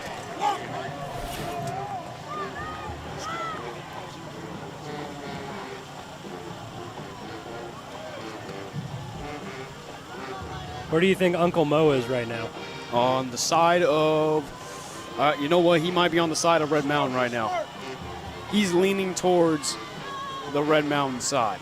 They have it at the 27, and Lopez sets up in the pistol. Jackson, 3 straight carries. That time, Nick Harper snuffed it out and brings him down at the line of scrimmage.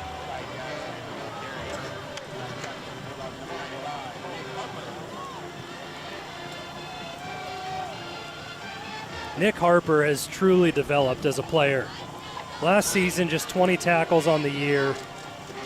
Already approaching 40 on the season with a few games to go.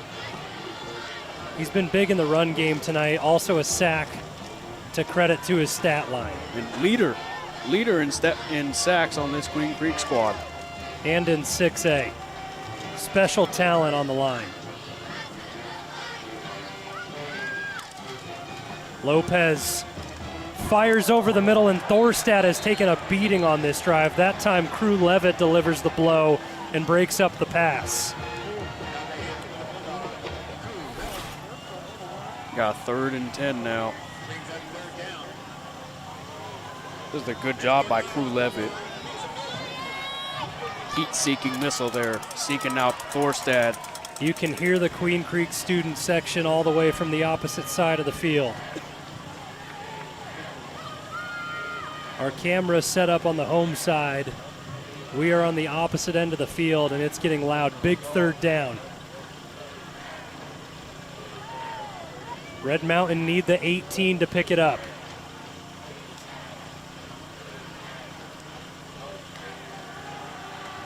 Lopez flushed out of the pocket from Harper, goes back to the opposite side of the field. Andrew Schmier, room to work with inside the red zone. And Schmier fighting for every yard he can. What a play call by Brian McDaniel. Lopez flushed out to the right, throws back across the field. That's usually a big no-no, but not this time. How did he see him on the opposite side of the field? That's my question.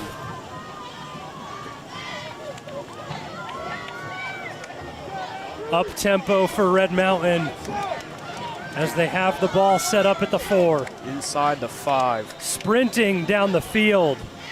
Timeout taken. A couple of coaches for Queen Creek. One of them gets it off at the 10. Travis Sherman was following. He made it to about the 25. As Queen Creek want to talk things over with 5:10 left here in the 4th quarter. Red Mountain trail by 4, and they have the ball at the 4. Does it get more exciting? Can they stop? It doesn't get any more exciting than this, man. I mean, you have the finish against ALA Queen Creek decided by a game-winning field goal off the leg of Gallegos last week. And now Queen Creek take the lead in the 4th quarter up 21-17. And Red Mountain, it just feels like they have all the guts. They want all the glory. They fire back a fake punt on this drive to convert on 4th down. And then that throw from Simon Lopez to get it to Schmier on 3rd and long. Look, man, I said earlier in the year that these games aren't gimmies. I mean, the Valley Vista games, the Mesa games, the Williamsville games, if you can count that. These games aren't gimmies. You're going to get into these types of battles. I think that the conversation has been had, and I think we can put a stamp on it that the 6A East Valley, it's the best division in high school football in Arizona. Yeah, it for sure is. You can give the Premier close second, but this division, loaded, competitive. Queen Creek, ALA Queen Creek, Highland, Williamsfield, not healthy this year, but they're able to battle too. I just want to get an update on the ALA Queen Creek and Highland game. ALA Queen Creek won 26-7 against Highland. Red Mountain out of the timeout from the 4, heavy set. Lopez a pitch to Kai Jackson, not a lot of room to work with. Drake Lewis with a big stop. So what will it be in the red zone at the 4 for Red Mountain? We've seen the Wildcat a lot, but you're without Bogle. Jamison Wade has been in on offense to convert a few touchdowns on the season. Right now it looks like they have the standard personnel, the usual suspects. I wouldn't put Jamison Wade at the fullback position. Save him for the defense. Defense is going to win this game for Red Mountain. It was a loss of a yard on first down, and in order for the defense to win the game, they got to get in. Jackson Griffin lined up as a wideout. Oh, rhombus. Not quite a rhombus, more like a square formation. Lopez with the designed keeper, and he gets blown up after a pickup of a couple. Look at him push the pile. But look at the line. Weston Hancock, Josh Lee trying to force the initiative. 2. And it's goal-to-go territory. It's 4-down territory, 4 minutes left in this game. Bodie Wagner, Corendus Poe, and Andrew Schmier all check out of the game. They're going to leave it to the big boys. You're going to get your popcorn ready for this one.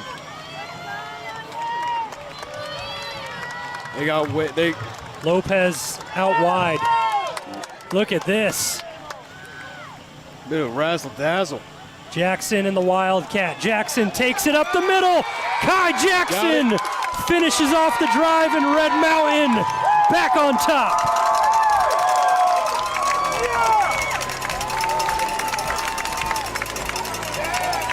Pulling out all the stops. Kyle Enders, the funkiness, the Wildcat formation. Wildcat Zay Savoy, Wildcat Bodie Wagner, Wildcat Jackson Bogle, Wildcat Jackson. And Gallegos for the extra point. It's blocked. And that's a big moment there, because now Queen Creek just need a field goal. That's Crew Levitt. Crew Levitt's the one who got his hand in there. Shot out of a cannon, he gets the edge and makes a big play, and oh boy, does that shape up this story a little bit differently. It would have been a field goal to tie regardless, but now Queen Creek can win it off of the leg of Tristan Vaught if he has the opportunity. That changes a lot. It looked like it was the wing protector on the left side. It looked like either way, he picked up Jayshawn Lyles, who was going to get there, and Levitt just went on the outside. That's just a big special teams play from Queen Creek. 3:36 to go. Queen Creek have a timeout left to work with, and the Red Mountain defense will be called upon. Now, we've seen Queen Creek run out the clock with those runs by Lucas George and Tate Reynolds and company. I think they're going to go back to the ground game. They're successful in the ground game. I suggest they're going to stick to the ground game and maybe put one in the end zone. This is a big spot for Gallegos to get a good kickoff here. Sends it back to Levitt, who's been good in the return game on the night, and he fields it at the 3.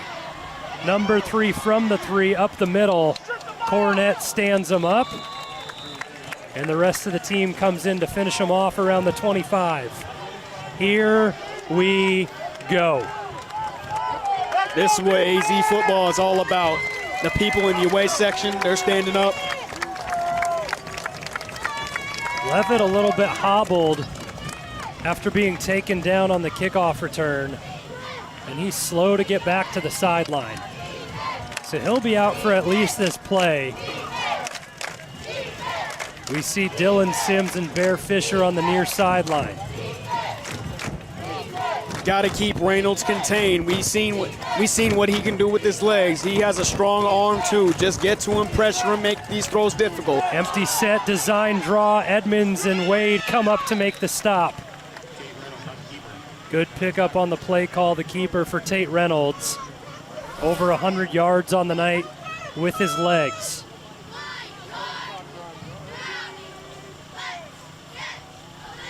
That makes the 5th game of the season where he's gone over 100 on the ground. Clock continues to roll in Queen Creek. They're not in any hurry. Ender still has all 3 timeouts to hang on to. He'll have to decide if he needs to spend them, depending on how Queen Creek moves. Reynolds, far sideline, a good pickup stops the clock. And that completion goes to Caden Kellogg. It's hard to guard those out routes when you're a corner. There's just so much to look at for this defense. There's the out routes to stop the clock. There's the design runs in the leg of Reynolds. And then you can't forget about those pesky tight ends. This secondary is going to get tested sooner or later. English in the game, Red Wing, Haney. Reynolds keeps it, goes with the run. Nice contain that time. And a big stop by Gamba. He keeps everything in bounds, and the clock will work. Queen Creek just milking that clock. It's the same sort of field as the line to gain for them as it would be with Gallegos. I think they need around the 30 to have a chance with Vaught.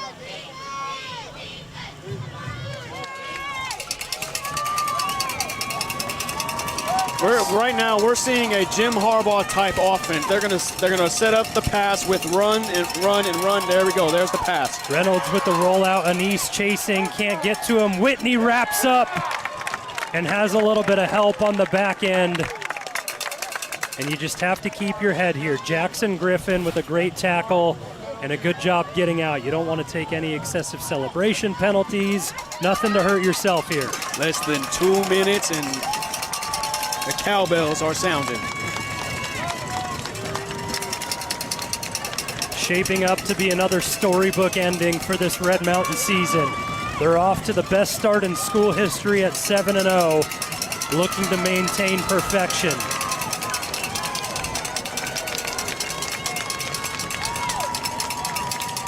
Reynolds steps back, pressure coming, fires towards his sideline and completes. And staying in bounds, enough to pick up the first down.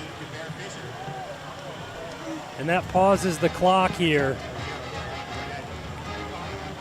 as the chains work and the personnel getting set up for Queen Creek. So now the clock rolls down to 105. Ball at the 46 of Red Mountain. Reynolds looking. Goes to the Red Mountain sideline. Sims brought down inbounds. The knee was down inbounds. Oh, they're gonna say he got out. They wave him out. That's a close call. 51 seconds left on the clock, and they pause it. Oh my, Dylan Sims. Well, we knew his name was gonna be an impact. He's had a quiet second half up to this point. Oh, right there, yeah. He's down in bounds. No replay review. The officials stop the clock for it. That's a crucial call right there. Reynolds rolls out to his left, fires, and he picks up enough. That's a good pass to Grimmer. And Queen Creek in field goal range. No, Queen Creek, they can either put in the kill shot or... Well, now it comes time for Kyle Enders to manage things. He still has all 3 timeouts. With 45 seconds left, I'd imagine Queen Creek are going to start looking to the ground.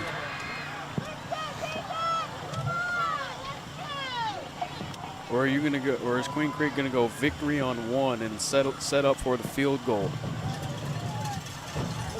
I think you want to get it as close as you can. Yeah, assuming you got your best target in Dylan Sims, you're going to throw one to him.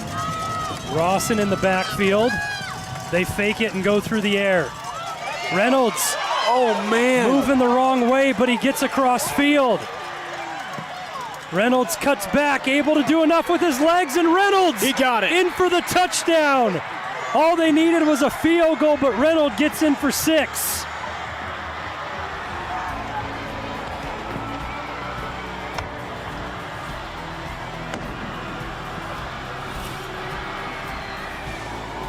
There's a reason why he's committed to Clemson.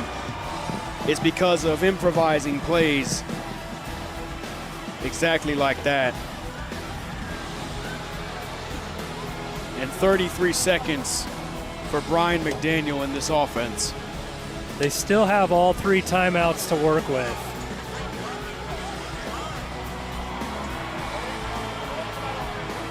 And the Queen Creek sideline is going berserk.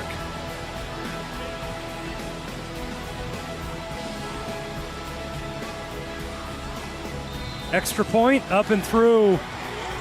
And a 28-23 lead for Queen Creek at home. With 33 seconds left. We'll see what Red Mountain can draw up with the return game, with the offense, and with 3 timeouts.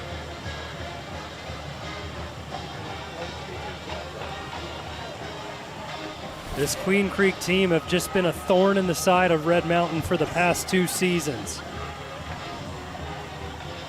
All starts at playing contain at the defensive line.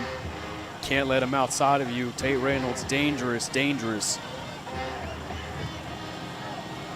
You know, people talk a lot about, you know, analysts, the talking heads, and AIA. They always talk about, you know, the Liberties, the Bastards, the Red Mountains, the Highlands. There's not a lot of people talking about this ALA or this Queen Creek team. This Queen Creek team is dangerous, and I think they can make a run at the postseason. 6-1 on the season. If the result holds how it is, it would be tied with Red Mountain with 7-1 for the two of them. Like you said, trying to fight into that open bracket, and that just all comes down to the algorithm. You know, you wonder, I know it's a long way to go for Red Mountain, but you wonder if you'd almost be better off if you're Queen Creek if Tate Reynolds just fell down and you try and kill clock, go for a field goal rather than getting in for the end zone. Squib. They squib it, scooped up, and Thorstad on the return. Thorstad spun down right around the 35. A fair enough return, and 27.2 is what the screen reads.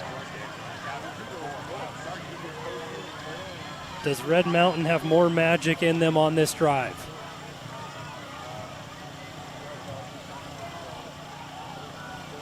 You're Queen Creek. You're playing prevent defense. They have Crew Levitt back there, 20 yards downfield. Corinda's Poe singled up.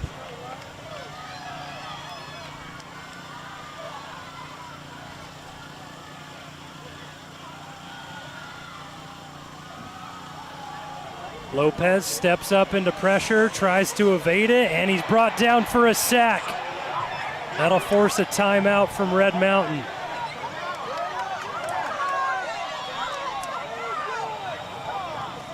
Yeah, 3 timeouts. Kyle Enders calls 1. That's tough on the clock stoppage. Brian McDaniel was vying for it immediately, and it was almost another 5-6 seconds that run off the clock before the officials actually stop it. And I mean, it's a situation where you know Red Mountain are going to use them. Well, yeah. 100%. I mean, the clock should have stopped well. Should have stopped faster. Well, going back to the last Dylan Sims completion, his knee was down. That was a critical call by the official, and it ultimately stops the clock for Queen Creek. As for the officiating, it's a lot of penalties for this game. And the Queen Creek student section, no, they left the section, but they're at the railing. You think they're storming the field? I think it's fair to say yes. 13.3 left on the clock. A long conversation, and all the coaches were in on it. You saw Enders, McDaniel. And the volume increases here at Queen Creek High School.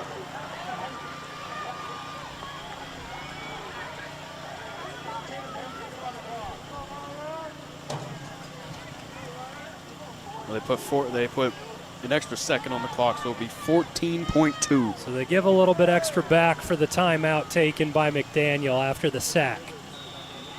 Second time Lopez was brought down tonight, both in this second half.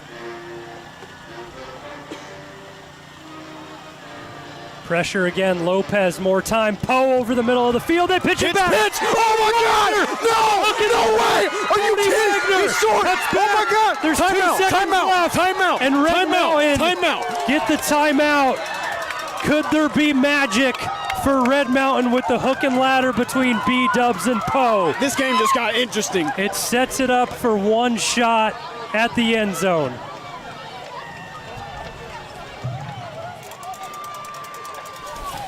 It got interesting. It's hitch pitch. This is hitch pitch. Perfect toss by Corendus Poe to Bodie Wagner. Just one man to beat. Just a touchdown saving tackle. Oh my. On the back end. But Red Mountain have set themselves up with an opportunity. We've talked about it since week 1.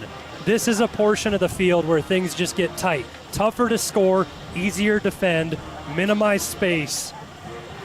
You have to have your best pass catchers out there and a good concept drawn up. And Brian McDaniel trying to do so. On the flip side, Travis Sherman getting a call for the defense. What a call by Brian McDaniel. Hitch pitch is something you see like from, goal-to-goal situations. Flashback to the Lions-Cardinals game, Amon-Ra St. Brown pitches it to David Montgomery for the score.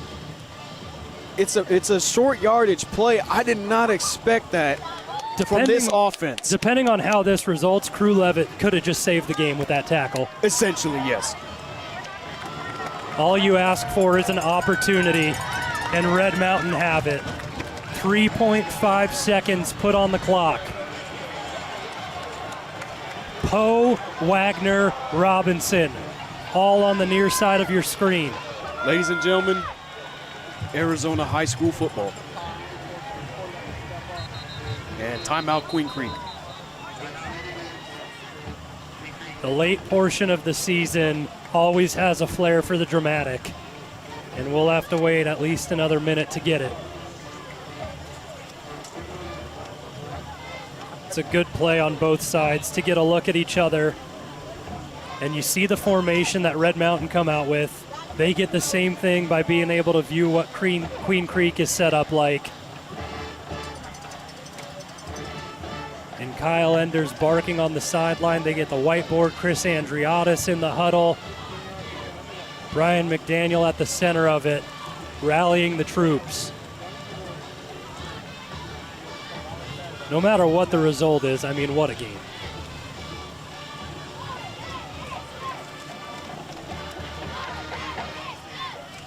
Red Mountain led 14-0. And then it was back and forth throughout this second half.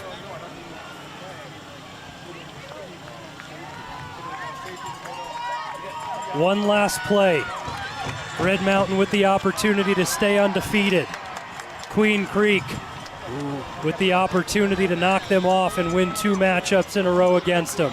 What are you looking for? And Kyle Enders is going to call another timeout. Now, let's talk during this timeout. What are we going to expect from this Red Mountain offense? I was told to expect the unexpected. Are we looking for some type of slant over the middle, a Slaro concept, if you will? I think you could see anything, and look at this. Kyle Enders gets the entire team huddled on him. Everybody involved. I think you could see anything from as crazy as a designed run, go 5 wide and Simon Lopez takes a quarterback draw, all the way to some crossing concepts to try and get a legal pick in the end zone. Do you throw a jump ball fade route to a sure-handed guy like Bodie Wagner or Corendus Poe? The playbook is open. On the side of Queen Creek, you have the opportunity to take the game, put it in your own hands, bring pressure. You see it in the NFL. I mean, I don't always like to relate the NFL to what we're seeing here, but a guy like Steve Spagnuolo has the guts for the defense of the Chiefs to draw up pressure and blitzes in this situation. Do you do it if you're Queen Creek? Do you bring 5? Do you bring 6?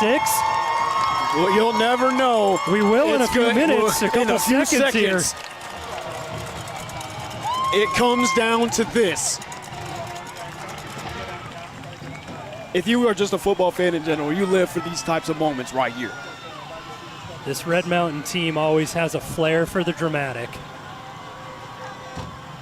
4 wide receivers set to the near side of the screen. Andrew Schmier at tight end on the far side of the formation. Lopez gets his last look at the defense, and here we go. Lopez has time in the pocket, escapes. It's going to be a drawn play in the end zone. Bodie Wagner, incomplete, and Queen Creek do it. Ball flies in the air, and that's it. What a finish, and what a win for this Queen Creek team as they knock off the number 2 seed Red Mountain Mountain Lions, and what a game it was, partner. What a game. Both sides fought to the very end. Pressure by Queen Creek. They contain Simon Lopez, make him throw on the run. And it was incomplete, looking for number 11. I think it's tough, Bodie even if B-Dubs gets it in that situation. He's close to being right at the goal line there. Wow. That would have been a spot call, but an incredible finish as Queen Creek, with the final drive, set up a touchdown. Red Mountain with a trick play, give themselves a chance at it. It's not going to be the end of the season for either of these teams. One loss does not dictate or determine where you finish. Sure, you could drop in the standings, but open bracket hope's still alive for both sides. Yeah, absolutely. I mean, if in the case of Red Mountain, it's not the end of the world. I mean, yeah, it's not the end of the world for Red Mountain. I mean, your goals are largely intact. One loss does not necessarily mean that it's all over. No. Great teams lose. Kansas City Chiefs, Detroit Lions, you know. Both teams get through the handshake line, and we'll see how this game broke down entirely. Got all the highlights for you, and we can kind of segue that into what we go for with player of the game, plays of the game like that from Andrew Schmier with a great catch, but you have to give it to Tate Reynolds. I know the defense made some big stops for Queen Creek. He was exceptional. 3 touchdowns on the ground. He had a 9-yard, 67-yard, and then the one to cap it off and ultimately win the game. Then the deep touchdown pass to Crew Levitt. I got to give it to Tate Reynolds. Yeah, Tate Reynolds, a strong contender. Strong contender. You know what? I'm gonna go with Dylan Sims. Dylan Sims, number 1 target on the night. He played phenomenal for Queen Creek. And, you know, he's probably the leading receiver in the game. So I'm going to give it to Dylan Sims. It was a special night here, and just one of those rivalry matchups in region play that you know it's going to shape up to be great every single time these teams face off. That's the last region game of the season for Red Mountain. So they finished 3-1 in the 6A East Valley. Queen Creek still have those 2 against ALA as well as Highland. It's going to determine a lot for the final seedings. And Red Mountain on the flip side, when you look at their schedule, home against Hamilton next week, and then the guys down the road at Mountain View to finish off the season. From there, it's the waiting game. What does the computer spit out from the AIA? Who gets into open bracket? Where are they seated? What happens? What's the finish? What's the final? There's still 2 more games to play, though. You have to see how everything shapes up. Yeah, exactly. And just ignore all of the outside noise from the other talking heads, the experts. Just play your game, play Red Mountain football, beat Hamilton, beat Mountain View, and see where that gets you. It's a hard-fought game tonight. I honestly don't think Red Mountain is going to drop too many spots. Queen Creek is a strong team. And if they lose to Hamilton, so what? They played Hamilton hard. They're going to play Hamilton hard. And that's just the goal. Be physical. Make sure every opponent remembers you. Both teams move to 7-1 on the season. A huge upset victory at home for Queen Creek, 28-23 over the previously undefeated Red Mountain Mountain Lions. It was a great game. It was great being here, great being back on the call. We appreciate everyone for tuning in. On behalf of our entire student-run broadcast crew, our producer, director, Tyler Horahan, and the great squad we have, everyone out there behind the scenes, behind the camera. For Nate Smith, I've been Zach Warhack. Red Mountain moved to 7-1, and we'll see you next week at home for Hamilton. Have a good night, everyone.